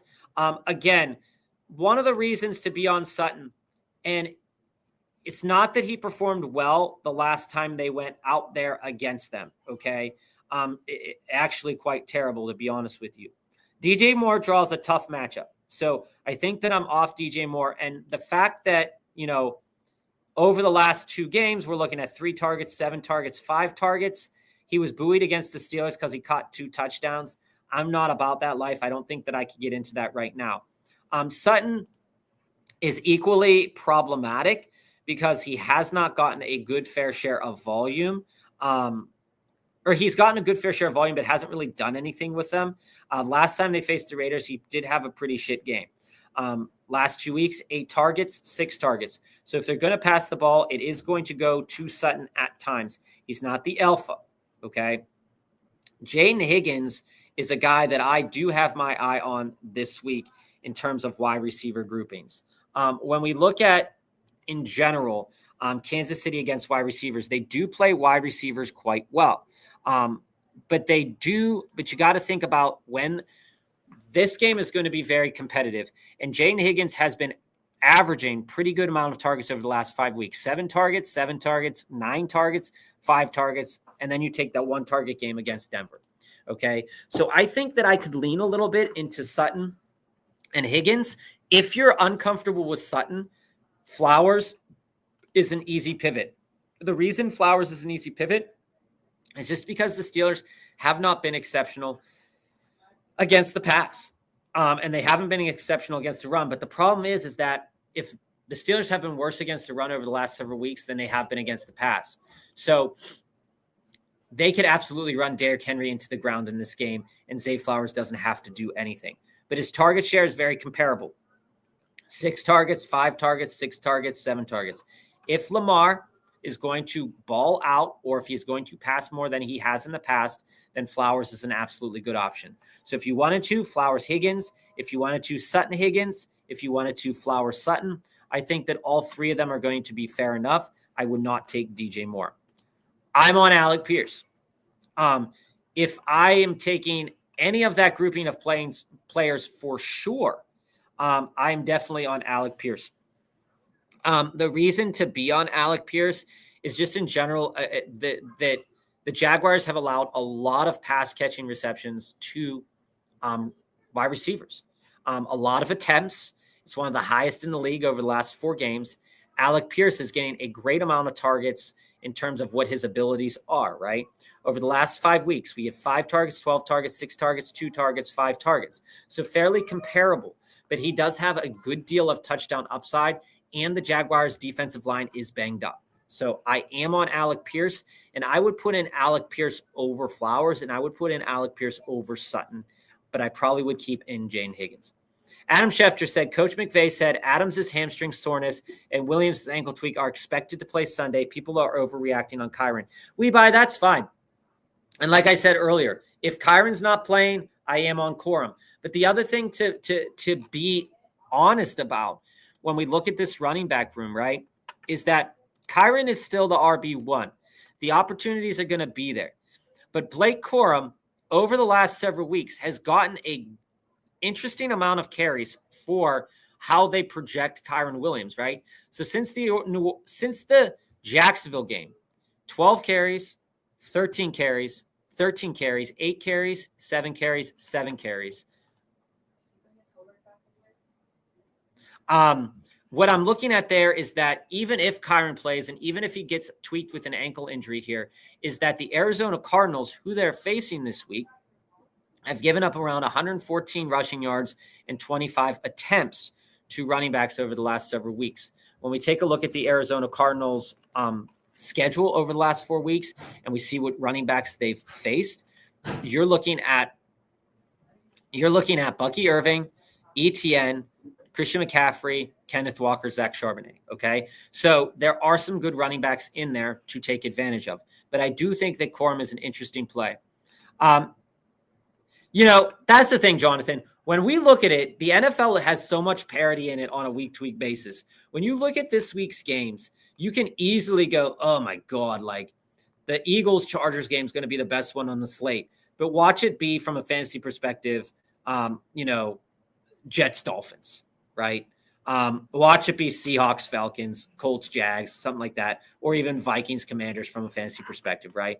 There's going to be a lot of people taking care of that. Yeah, you're not playing Corum if Kyren is starting. But if Kyren Williams is not starting, and we've been burned with coach speak before to say, oh, yeah, Kyren's starting or running back is starting, and they only get a drive or two, and then they want to save Kyren for a playoff run, which I think it's fair. Why would you want to risk Kyren when you can also just roll out Blake Corum and it gets comparable yardage? I don't think it's a terrible idea. We also still have those deep dives in the back burner, guys. I have not forgotten about them. I have a bye this week. picked up the Eagles defense for week 15 and the Saints defense for week 16. I think that's solid. We've talked about this on the show before, that the Saints were kind of a sneaky defense pickup. And I know a lot of content creators probably agreed with that point as well. I would be cautious, though, because the Panthers have been playing better. The Jets have been playing better in terms of I can burn you late in the game with a touchdown, okay? Not the fact that they're a better team, but they have been playing better. So, yes, I do think the Saints can be a good look in Week 16. I would keep my eye on it, though, and if I needed to pivot, I'm thinking about the Arizona Cardinals. Just thinking about it. Alex, what's up? Team Week 14, any changes? Tyrod, Judkins, Harvey, Jettis, JSN, McBride, Bucky. The bench is Wandale, Woody, Emeka Egbuka, Loveland, Pierce, May, Henderson, 10-man, full PPR. I don't think there's anything you need to change about this team. I think this team has a good amount of upside. Tyrod's a scary play on a week-to-week basis, but this week, Tyrod, Judkins, Harvey is interesting. The only play, if we're talking about this week specifically, that I'd change is I would take out Jettis and I would put in Pierce. I like Pierce way better than Jettis this week. And I like, even though Baker Mayfield has been hobbled, I do like Emeka Egbuka this week. But I would lean Pierce a little bit more than Jettis this week. I know that sounds like a sin to say, but I would do that. I would not start Jettis this week. I'd start Pierce. But again, as we've said in the chat before, watch this be a Jettis goes for 30, 40-yard game or 30, 40 points. And, it's shame on me. And Joe can take his victory lap on Monday. But I just do not believe in J.J. McCarthy, guys. Should I drop Algier for Vidal or Corum? I'd drop Algier for Corum. One of the things to keep in mind, though, about Tyler Algier is that he's still getting a decent amount of carries. Again, they're trying to protect Kirk Cousins. Kirk Cousins has not been playing well. From that standpoint, he's getting, 2 carries, 11 carries, 3 carries, 12 carries, 8 carries. So Corum's carries are a little bit safer, and Kyron's already banged up. So yeah, I'd pick up Corum. However, I do like the idea of Vidal. Vidal plays well, but again, Vidal and with Omarion coming back potentially eating into his carries, I think that Corum is a little bit of a better grab there. Caps. Juwan Johnson, Stranger, Gadsden. We've had this question a lot today. If you go back into the video, you'll see a lot of reasons why we say Strange is a great play, and a lot of reasons why Juwan can be a great play. Strange does have touchdown upside where Juwan might not, but Juwan definitely does have a more consistent volume. Okay, the Jaguars have let up around the Colts have let up around 4 receptions on 45 yards over the last couple of games for players. If he gets that touchdown, that's going to be nice. The weather's going to be kind of crappy. Just take a look at that weather, see how it will affect pass catchers. If there's going to be a large amount of wind or a large amount of rain, rain doesn't affect it as much as the wind. I'm on Juwan. Joe's on Strange. I'm off Gadsden. My only other options are Ferguson or Mason would be Judy. Oh, God. Bones. Sorry about that. Yeah. I am off all Minnesota Vikings players this week. That does not mean that you cannot start them yourself. But personally, based off of what I have seen from the Minnesota Vikings offense over the last several weeks, I can't trust any one of those players. And if I get burned by not starting them, that's on me, right?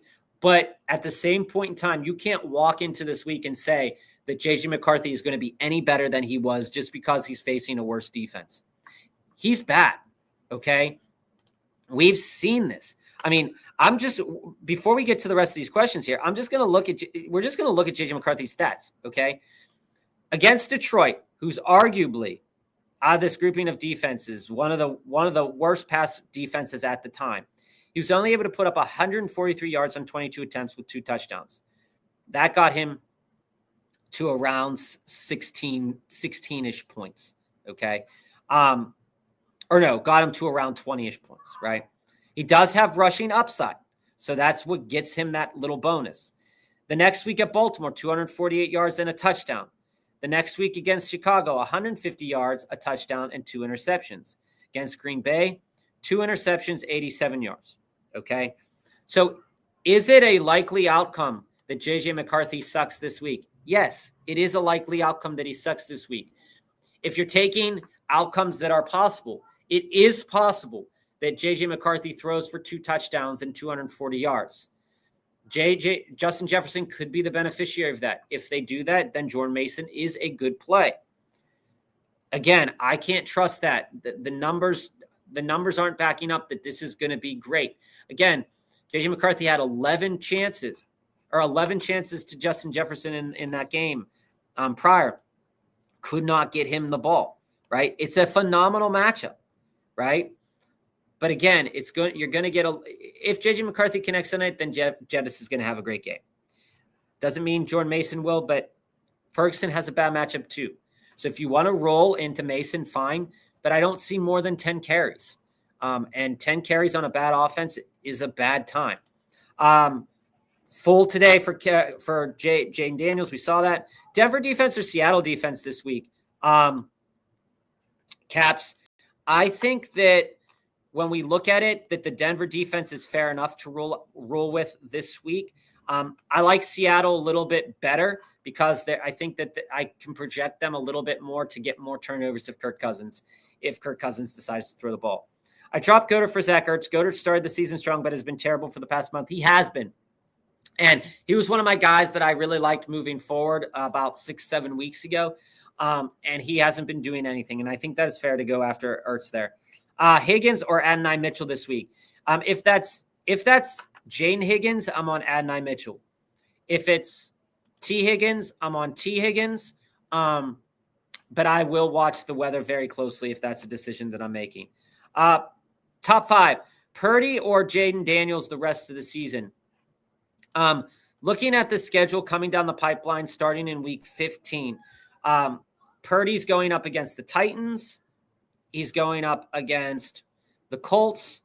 And then week 17, we have a matchup again versus the Bears, which is going to be probably very competitive now that we know what the Bears are looking like.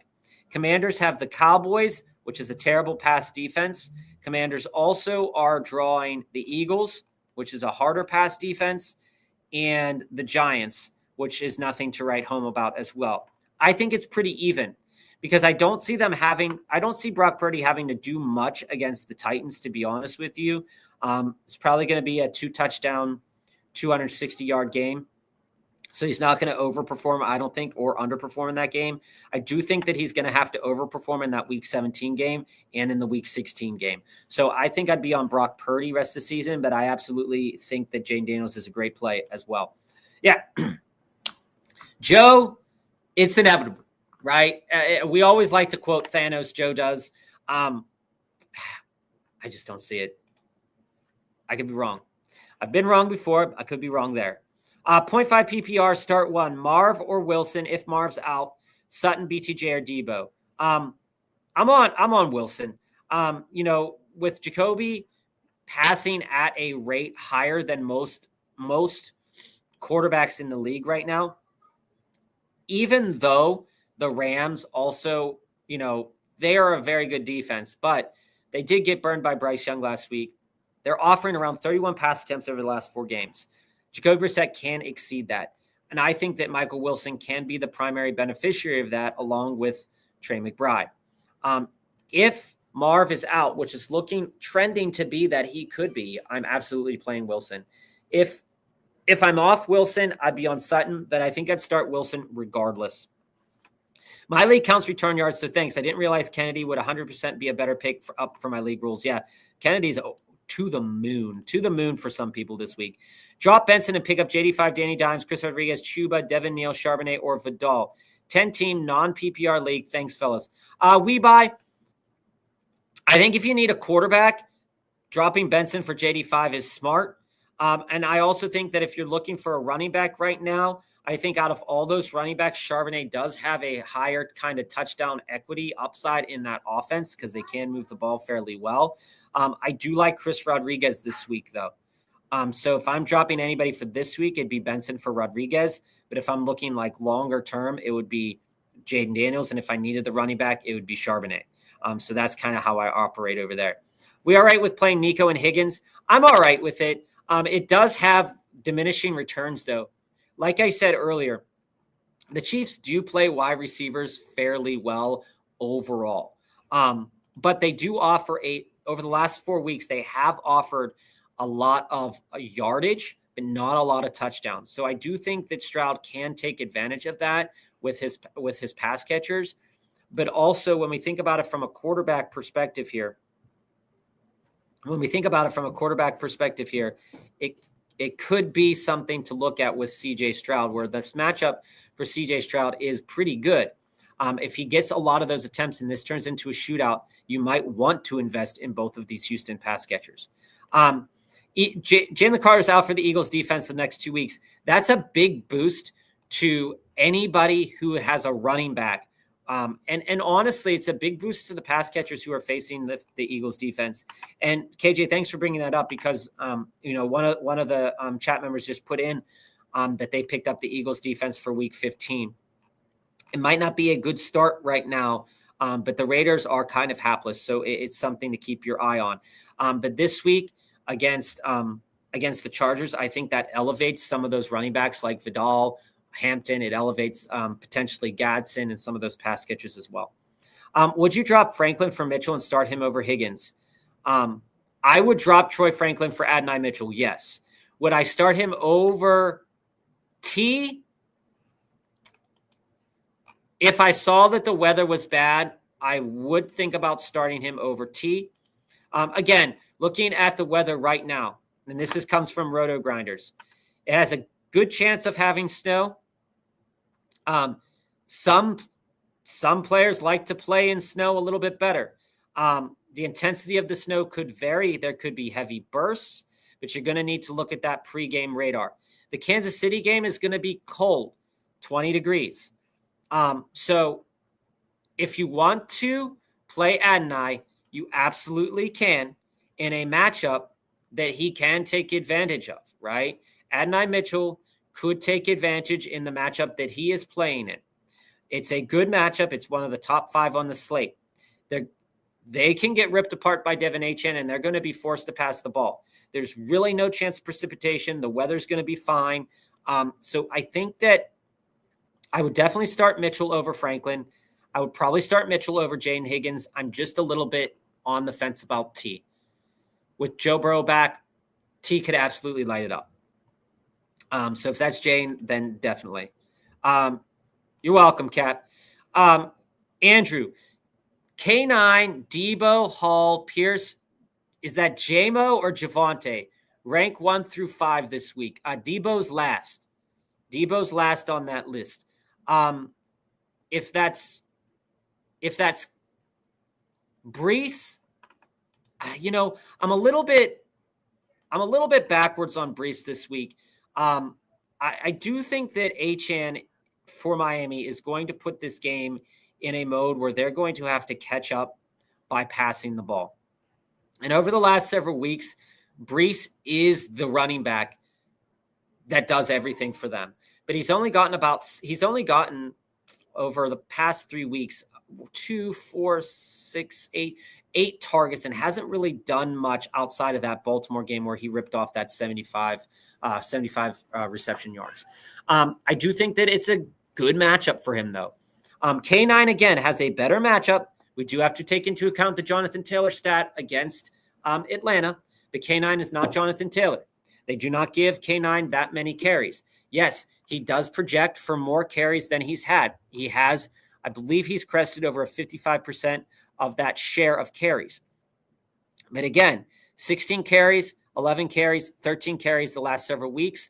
And over the last several weeks, he's gotten a couple of receptions as well. So I think that you can ding Hall there and put Hall at 4. K9, I think, then goes to 3. And like I said earlier in the show, Pierce and JMO for me are very comparable. They're very dealer's choice.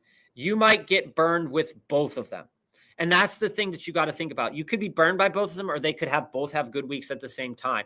So from a lineup roster construction standpoint, a guy like K9 and a guy like Hall is much safer than Pierce. But also, if you're just shooting for the moon and you want 2 shots at the moon, it'd be Pierce and Williams. So for me, it's Pierce. And if that's JMO, I'd be on JMO. JMO and Pierce are my top. If you wanted to pivot into K9, I think that would be fair enough to do. Brock, should I start T or Ferguson in my flex? It's T for me. I gave a couple of reasons why Ferguson is not a guy that I'm targeting this week. But just as a note, right? We look at it over the last several weeks. Detroit, they've allowed around 6 targets to tight ends. Over the last several weeks, Ferguson has been averaging 6 yards or 6 targets the last 2 weeks. So it's right around where his average is, with 60 yards and 35 yards, no touchdowns. So in a game that projects to be a bit high scoring, you can absolutely lean on Ferguson. But I think that T is a great play too. If you're worried about the weather, start Ferguson tonight and hope that the weather gets to T. Nick Slove or Jane Daniels this week. Again, I like Jane Daniels' overall upside on a week-to-week basis. Like I said, I think that that the quarterbacks have done a little bit worse against Minnesota because you really haven't had to do much of anything against Minnesota to beat them over the last several weeks. When we look at the Minnesota Vikings in general over the last several weeks, they haven't played good at all. The Packers were able to beat them, and Jordan Love only had to throw the ball 21 times. The Bears were able to beat them, and Caleb Williams threw the ball 32 times, but they also had like 40 rushing attempts in that game. Seattle beat them, but Seattle only had to throw the ball 26 times, okay? And the Ravens beat them, and Lamar only threw the ball 29 times, and Derrick Henry ran the ball a lot. So I think that the stats point that, the Vikings play quarterback a little bit better because they can't stop the run at all. And that's why Chris Rodriguez is a very interesting play for me this week. I'm on Jane Daniels out of those players. If I wanted to pivot, I'd be on Knicks. Would you drop Boswell for McLaughlin? Yeah. I mean, we've had this discussion a lot, Jesse, and we've been on McLaughlin some weeks, Boswell some weeks, and the Steelers just aren't producing right now. And yes, Tampa Bay is producing to a modicum better than the Steelers, but they've been dinged up with Baker Mayfield. Baker Mayfield has been injured, and he hasn't been playing well. So, I'd be on McLaughlin, better weather overall. I'm stuck between Love, Goff, and Mahomes. Who do I start? Love the matchups with Goff and Love. Mahomes against the Texans is going to be tough. Your thoughts? So, Potato, my initial thoughts when we started the show is Jared Goff. Jared Goff is in an incredible matchup. One of the better matchups on the slate overall. The second best matchup on the slate from a fantasy points per game perspective. It's also the fifth best matchup when we look at it from a pass attempts perspective. And when we look at it a pass completion perspective, it's third, okay? When Jared Goff does his worst, it's when he cannot complete a lot of passes like what happened against Philadelphia. It's not going to be a shoot for the moon with Goff by any stretch of the imagination. But Goff's matchup is great. I'd be on Goff over Jordan Love. And I'd be on Goff over Jordan Love because, as I've said before, yes, the Bears offer a lot of pass attempts, 30 pass attempts per game. It's about league average, okay? But the Packers do not pass the ball a lot unless they absolutely have to. Over the last 4 weeks against Philadelphia, they were losing, so they had to get 33 attempts. The week after that, 23 attempts in a win. The week after that, 20 attempts in an easy win. And then last week against Detroit, 29 attempts in a game that was a little bit of a shootout, okay? So if you project that Love is going to be in a shootout in this game, you can absolutely rule that. But I see this as being a game where you're going to be running the ball a little bit more. I like Goff. And for the reason that Joe said earlier about Patrick Mahomes is a winner. He's won his whole career, okay? And the game is on the line, okay? And the last 2 weeks when the game is on the line, he has balled out from a yardage perspective. Against Indy, he did not hit that touchdown clip that we wanted, but he put up a lot of yards. Over the last 4 weeks, 28 pass attempts against Buffalo, 42 against Denver, 42 against Indianapolis, 32 against Dallas. Okay? So while Houston overall doesn't offer a lot of pass attempts to quarterbacks, this is Patrick Mahomes we're talking about. So I'd lean Goff because the stats do say that Goff is going to have a good game. But narratively, Kansas City wants to win. Kansas City needs to win. And Mahomes, when he needs to win, is a great quarterback. So think about it that way. Got to decide soon. Start Goff or Burrow this week. I like Burrow this week, but again, the weather can potentially be shit. We talked about snow. Some players like to play in the snow, like we just said. But overall, Jared Goff has the better matchup. And are you going to be mad about starting Jared Goff in the better matchup, even if Joe Burrow does outperform him to some capacity? Probably not, right? So think about it from that perspective and just kind of framing your mindset right there. Who would you rather drop for AD, Algier or Franklin? It'd be Franklin. I'd rather drop Franklin for AD. Algier, I'd still hold. Fergie or Fannin this week, they're pretty comparable to me. Like I said, Ferguson has the slightly worse matchup, but he does have the better quarterback. So I would lean a little bit on Fergie in that discussion. So Fergie over Fannin. Burrow or Tyrod? Andrew, this is an interesting question. So statistically speaking, Burrow is still the better play. All right. Just in general, in terms of in terms of like what outcomes you can say. I meant to say narratively. Narratively, Joe Burrow is the better play. Statistically speaking, based upon what Miami has done against quarterbacks recently, Tyrod Taylor is the better play. Okay, so when we look at who Miami has faced over the last 4 weeks, let's pull that up here. We got the Saints, the Commanders, the Bills, and the Ravens. So Tyler Shook, 239, 2 touchdowns, 38 total attempts. We'd go down here to the Commanders. Marcus Mariota, 30 attempts, 213 yards, 1 touchdown, 1 interception. Josh Allen, 306 yards, 40 attempts, 2 touchdowns. And going back further to the Ravens, that was the Lamar game, okay, with 4 touchdowns. So for me, out of these two guys, I know it's interesting because narratively we've been saying about Burrow that Burrow's an interesting play. But Tyrod is too. Tyrod's going to be in better weather. So Joe would tell you Burrow. I'm going to tell you Tyrod. I think that both are good plays. My lean is to Tyrod. He could underperform, though. It's always a possibility. Who would you rather start this week between Igbuka and Michael Wilson?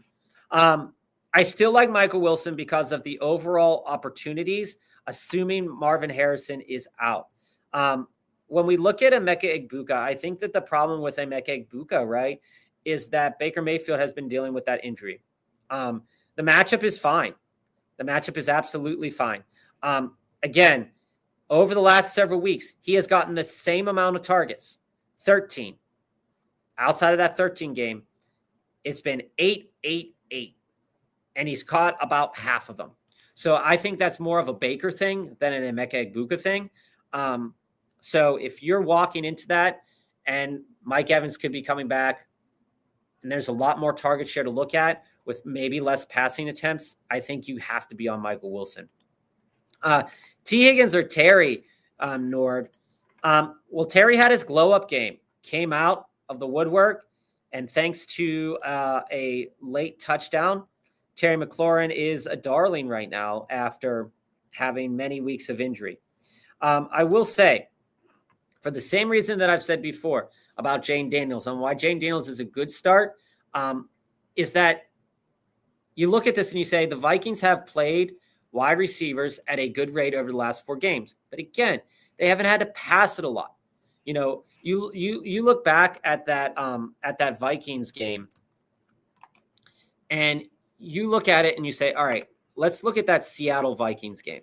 Okay. Sam Darnold basically stopped passing the ball. He didn't have any touchdowns in the game. He basically stopped throwing the ball. So of course the wide receivers, like Jay said, aren't going to have great games when your quarterback stops throwing the ball midway through the second half, right? Or midway through the game. Okay. So Terry McLaurin on paper has a very tough matchup in a game that might project for a lower passing volume for a guy like Jaden Daniels. But overall, the Minnesota Vikings aren't a very good team, and Terry McLaurin could absolutely light them up if given the opportunity. I see this as being, a game where Terry McLaurin could go 2 for 17, 2 for 40, or he could go 6 for 100. Okay. And that's going to be at the case of a long touchdown that Terry McLaurin is apt to have. I like Terry McLaurin this week. But I do also love T. Higgins. Why? Well, Jamar Chase is going to be shadowed. How does that figure into that? Well, Buffalo has been better. Again, Buffalo wide receivers haven't been doing well or overall, right? But in this game, you project for a shootout. Well, if you're giving T. Higgins about 5 targets in this game, T. Higgins is probably going to have a good game. So I could go into either of these game script wise. If I'm worried about the weather, then it's Terry. If I'm not worried about the weather and I'm just thinking about shootout, it'd be T. Win and in, Tingley. Love to hear it. Need one flex. Should I go AD Mitchell, Vele, or Tesla? I'm on AD Mitchell. He has a great matchup. And again, Miami has not been able to stop much in the way of quarterbacks or wide receivers recently. I think AD Mitchell is the go-ahead play. You could pivot into Vele if you thought that Vele was going to get volume, but I think that AD Mitchell is going to get similar or the same volume as Vele. Baby oil? Full PPR, Terry or Debo, and Monangai or Monty. I'm on Monangai for sure, 100%. I'm on Terry over Debo. The targets were going Terry's way. They could easily go Debo now, but we'll see. Who to drop for Mike Evans? Though I still need to win to make the playoffs. Drop one quarterback between Jones and Nix, or Vidal, Algier, or AD Mitchell. If I'm dropping one of those guys, it'd be Algier for Evans.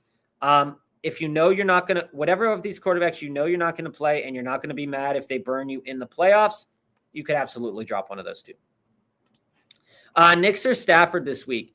I think that when we look at things and we look at where Stafford could be projecting right now, he's going to be a high-end quarterback one this week in a game that's going to have a lot of pass attempts going around. So I'm on Stafford this week over Nix. I do think that, you could, that there's a chance that because the Cardinals have been throwing the ball at a high rate, that there might not be as many opportunities as we want for Matt Stafford, but I think that you can't bench Matt Stafford right now. He's been performing better than Bo Nix, and yeah, Bo Nix had 300 some yards last week, sure, but Stafford is a great play. Oh, so that was Javonte Williams and not JMO. So that kind of changes it a little bit. I'm still on Pierce out of that grouping. Coming here, looking at Javonte Williams, it's not an incredible matchup by any stretch of the imagination. If he doesn't get into the end zone, I don't see it as being something that you want to invest in. So it'd be Pierce, if I'm remembering correctly, Pierce and K9, and not Javonte. I really don't like Javonte this week. He can do well, but I just don't like it. LaFleur did explain why Corum has been getting touches. He said the 65-35 split will continue, and he thinks the extra rest for using Corum will keep Williams healthy for the playoffs. Absolutely. I mean, that's what we have been saying about just in general, where Kyron, they want to keep Kyron healthy. So bringing in Corum, it's an exceptional amount of carries for a guy like Corum. If Kyron's out, I know we buy that you think that Kyron's going to be everything's a go for Kyron. But it's still something to watch going forward, because if Kyron re-aggravates something, it will be important to have Corum on your team moving forward for the fantasy playoffs. You're welcome, Jesse, anytime. Cowboys will expose the Lions tonight, just like Philly and KC did. Still going to be a threat. Cowboys will own the East in the end. If the Cowboys are able to do that, more props to them. For their fan bases, I know we have a couple people to watch the show that love the Cowboys, and I know we have a couple people to watch the show that love the Eagles. So I'm rooting for both teams to make the playoffs if possible. But again, I like the Lions, Steelers, and the Bengals. So I hope the Lions win tonight. Would you rather have Jones or Nix rest of the season? 6-point passing touchdown. I still think that I would lean a little bit on Daniel Jones. I know he's dealing with the injury, but the matchups project decently well over the next couple of weeks. Knicks has the Packers next week, the Bears, and then week 17, he draws. Where are we at here with the Broncos? The Chiefs. So it's not exceptional by any means for Bo Nix. So that's why I'm on Daniel Jones out of them. So let me get to these deep dives. If any other questions come through, feel free to ask. We're going to be winding down the show in a little bit. Better quarterback play here, KJ. I'm glad I'm coming back to this after we know that Jane Daniels is healthy. It's going to be Jane Daniels for me. Here's the stats of Bo over the last several weeks, as I alluded to earlier. And Bo Nix, and we can even take the game that they played against Vegas recently, right? 150 yards, 2 interceptions, 1 touchdown, 25 attempts. Against Kansas City, 35 attempts, almost 300 yards, no touchdowns. And against Washington, 42 attempts, over 300 yards, 1 touchdown. So it's not like he's not throwing the ball, okay? So, over the last several weeks, and you can take that Vegas game as his lowest passing attempt total in the last 5 weeks. You can project that he is going to throw the ball at a really high rate, right? Vegas is offering around, in the last 4 games, 23 pass attempts to quarterbacks. When we take a look at the Raiders schedule, just like we've done for all the other teams that we have done this for, let's take a look at the quarterbacks that they've faced. Well, Justin Herbert got hurt. Shadur, Dak, Bo, right? Let's go to the game against Dak. Well, Dak was able to light the Raiders up for 4 touchdowns, 268 yards. Pickens had a great game. Lamb had a great game. But there's no pass catcher for the Broncos that is as elite as those 2 pass catchers for the Dallas Cowboys. Now, when I say Jane Daniels, right, we talked about how Jane Daniels can be a great play. We look at Jane Daniels and say, okay, well, now that we know he's playing, he does have rushing upside just like Bo Nix does. But when we look at who they're playing against, they're playing against a Vikings team who cannot stop the run. And we don't know how good their pass defense is because they haven't necessarily been challenged because they have been inept at producing points in the offensive side of the ball. So Jane Daniels can absolutely get them at multiple levels. But my question is, for Jane Daniels, how many attempts is Jane Daniels going to take as a pass catcher, and how many attempts is he going to take as a runner? Because that's really where the difference is at for me in this of Jane Daniels versus Bo Nix, right? Jane Daniels can be an incredible play this week, but there's a chance that they could Sam Darnold up and have to stop playing. But their defense is bad enough that this is going to probably be a slightly more competitive game than it needs to be. Whereas Bo Nix, he's going to throw the ball a really good amount. That that's what's going to happen. And when you look at it from that perspective and you say, all right, well, do I want to start Bo Nix, right? We pull it down and says, okay, well, in the last 4 weeks, averaging 14.3 fantasy points per game, can get up to 40, can get up to 30. His rate against zone is much worse. His rate against man is much better. The Raiders run zone at a high rate, which does not look well for Bo Nix, right? And that makes sense for how poorly he played the last time they played together. Then you come in and look at Jane Daniels and Marcus Mariota, right? The Vikings are playing zone at 64% of the time. Jane Daniels has a QB rating of 91.3 versus zone defenses, okay?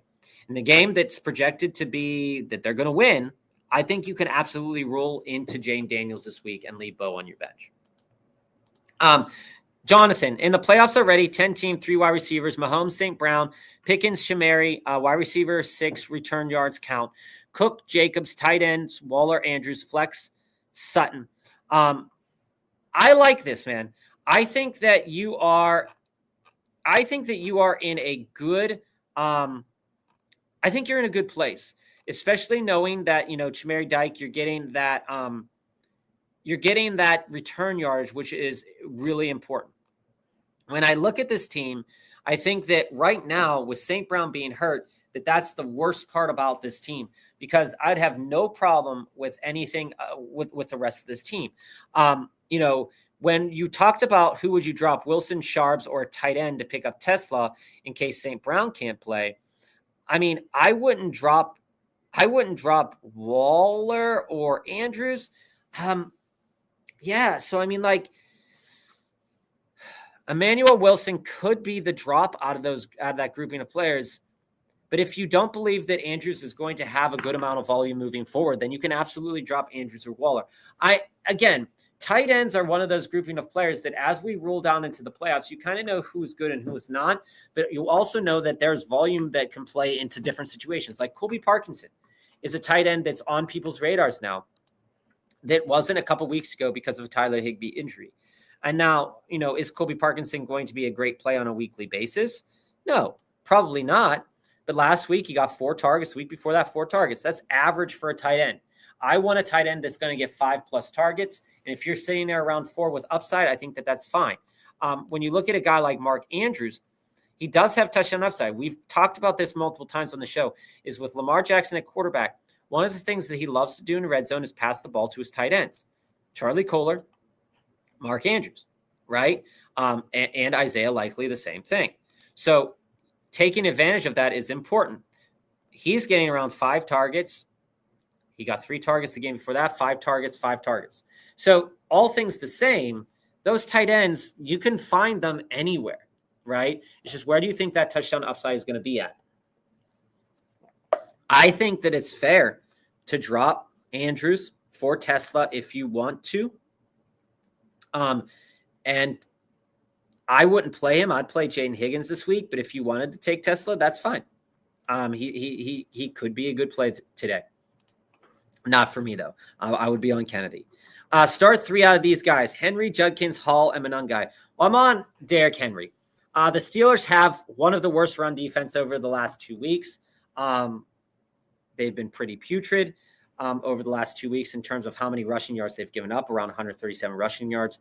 The only team that has been worse over the last 2 weeks is the Eagles, and that's also taken into account who they've played.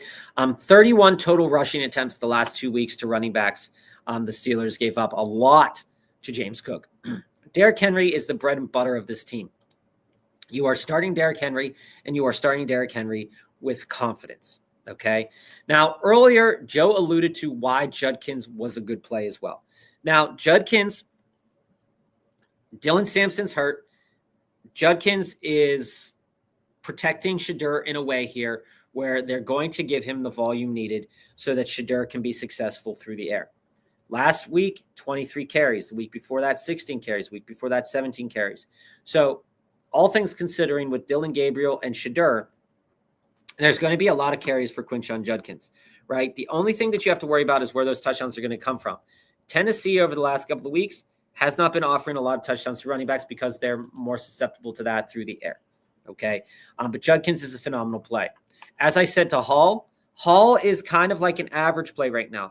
Statistically speaking, he does project to have a better matchup than Judkins on paper here in terms of total rushing yards as being a possibility here. But I just don't see this Breece Hall choice as being the best choice that you can make this week in the running back department. Again, he's getting like 100% of the carries, so that's something to write home about. And over the last 2 weeks, he's around 15 to 16 points, so that's great. But also, when you look at the total amount of carries he's gotten over the last 2 weeks, it's slightly less than Judkins. And while the matchup is better, the only thing that elevates Breece Hall in this situation, Jesse, is the fact that Judkins gets not many to 0 receptions. So if you want to lean on that in a narrative script where Tyrod is going to get the lead over Miami early and they don't want to give the ball back to HN, then you can absolutely see Hall playing better than Judkins. I think Hall and Judkins project very similarly this week, and you're going to want to see where the touchdown comes from for either of them. Hall probably is going to land in the end zone this week in some capacity. I I think that that's fair to consider those two guys like in that same capacity. Then you have Monangai. Now, this matchup is interesting. Over the last 4 games, Green Bay has offered around 27 rushing attempts to running backs total, split between those two guys. If you're looking at Swift and Monangai very similarly, I think it's going to be fair that they're going to get a good amount of looks, right? We see Gibbs against the Packers. Again, Aaron Jones, Jordan Mason, that's even in that statistical pool. You also have Devin Singletary and Tyrone Tracy. And then you have Saquon Barkley. And even in this game, Saquon Barkley had 22 carries. It did not perform so well, right?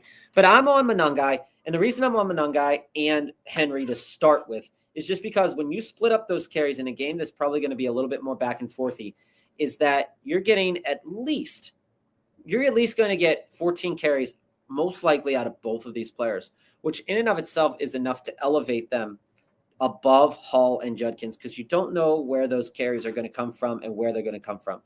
The Bears are able to move the ball down the field. The Browns struggle with that. The Jets can struggle with that at times. So for me, I'm on Monangai and Henry. Now, Joe would be on Judkins because of the volume. Like I said, Breece Hall projects similarly in volume. So I am on Breece Hall because I see a touchdown in his week this week. But I do like Judkins. So if it were Joe, he'd probably go Henry, Judkins, and Monangai. Me, I'd go Henry, Hall, and Monangai. I don't think any of the 4 running backs is a bad play. Again, I think this is a first world problem. You built this team very well over the course of the season to have a problem like this. All right, so let us finish up the show right here with a couple of questions here. The Dallas Cowboys only have a 17% chance to make the playoffs. They are cooked. Some would say that. If you don't believe in Dak Prescott, that's fair. But I will say their matchups over the next couple of weeks should be matchups that they should be capable of winning. Okay? Tonight, they could beat the Lions. That's something that they absolutely could do. Next week, they play the Vikings. That sounds like a win to me. The week after that, they play the Chargers. That could be a tough game, but it looks like it could be a win. Final week of the season, they play the Commanders. That looks like it could be a win. So at the very minimum, it seems like they're going to win 3 out of the next 4 games.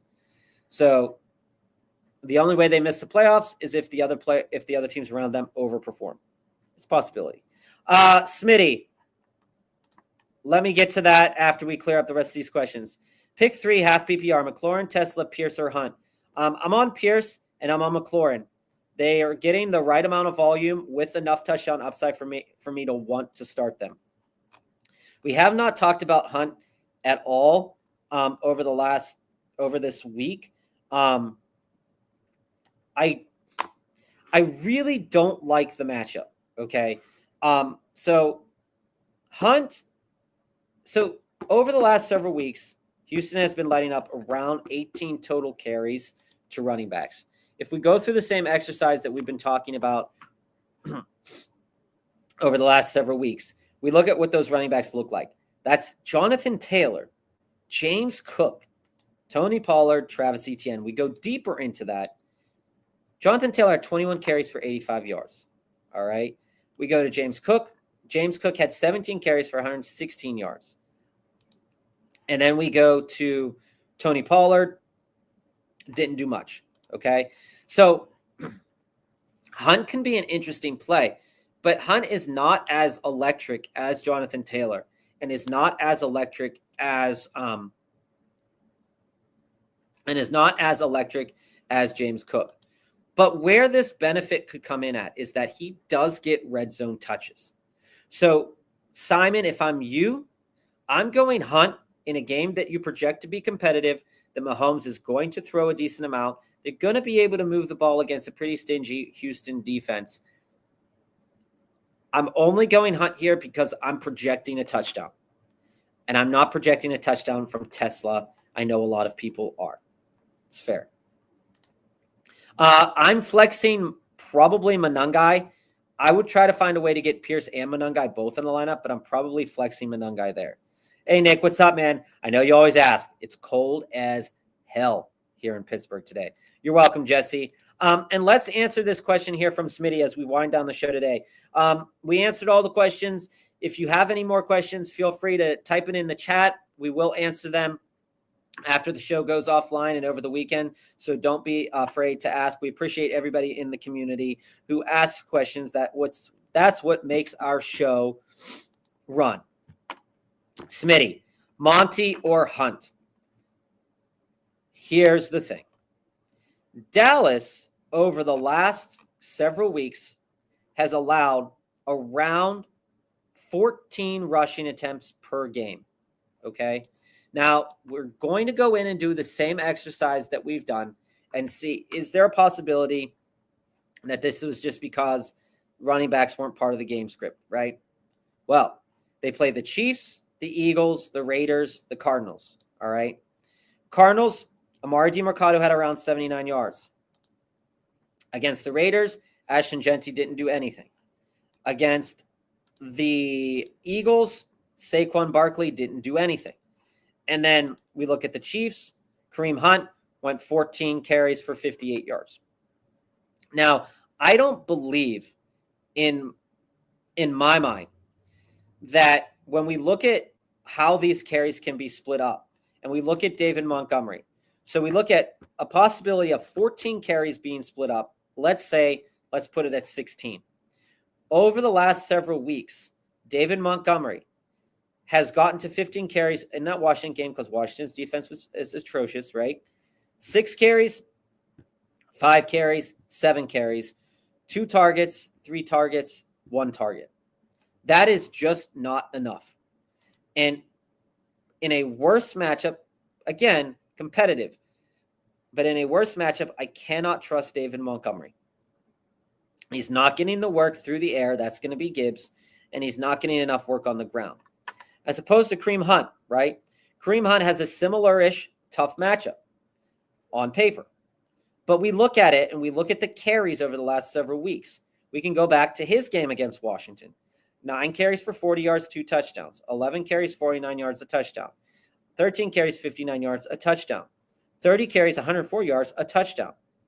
Last week was the only week he didn't get a touchdown, 14 carries, 58 yards, 2 targets. Prior to that, 3 targets, 2 targets, 2 targets. Yes, Isaiah Pacheco is back. But last week, even with Isaiah Pacheco back, he got 3 carries. I cannot imagine with these games on the line that they rely on anybody but Patrick Mahomes, Rashee Rice, Travis Kelce, and Kareem Hunt. So for that reason, I'm on Kareem Hunt over David Montgomery. Nick, start Warren, Chase Brown, and Jeanty this week, or do I flex a wide receiver from the waiver wire? I managed to pick up Hubbard on waivers, feeling good about it for the playoffs, which is fair. If that is Jaylen Warren, I'm off Jaylen Warren, Nick. If it's Tyler Warren, absolutely. I think here's the deal about Jaylen Warren, right?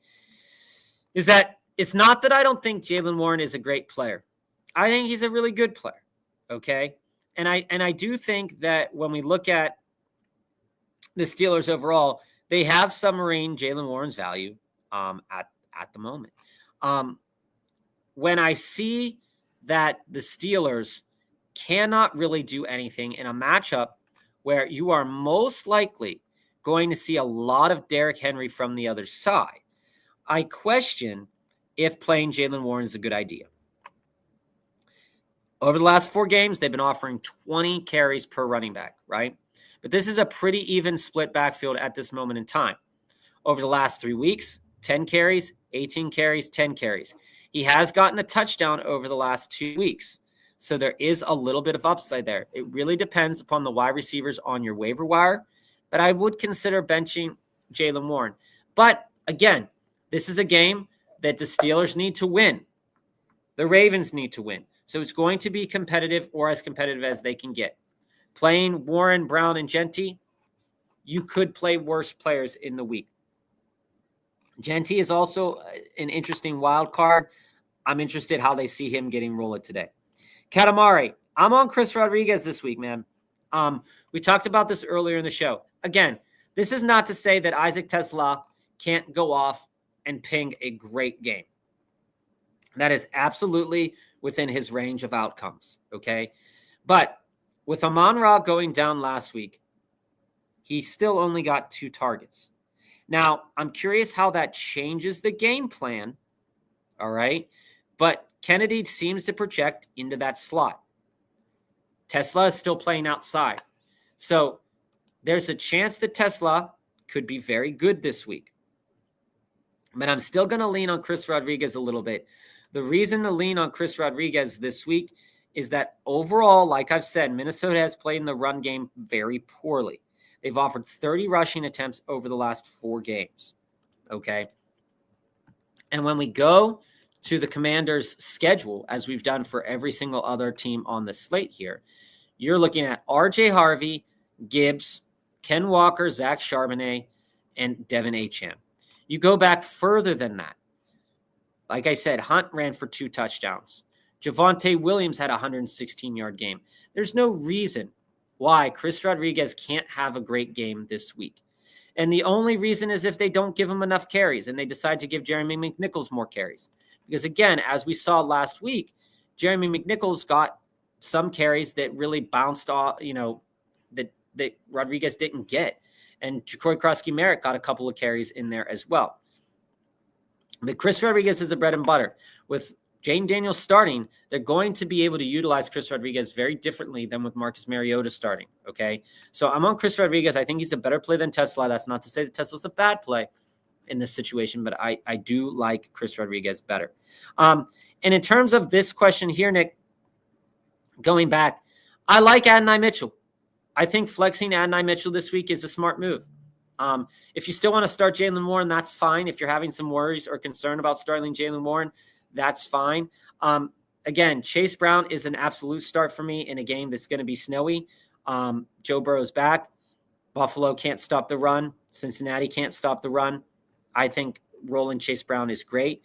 And then again, Ashton Genty, it's a bad matchup for Genty on paper. Last time they played Denver, though, he was able to do well. But the thing I like about this matchup for Genty is the carries. He's locked in for, if they run the ball, 15 to 20 carries. He's going to get a good amount of rush attempts if they're in this game for a decent bit. So yeah, I would definitely play Chase Brown and Genty. I'd play Mitchell over Warren, but if you wanted to play Warren, that's fine too. And defenses this week, well, the Pats are on bye, so you can't start the Pats.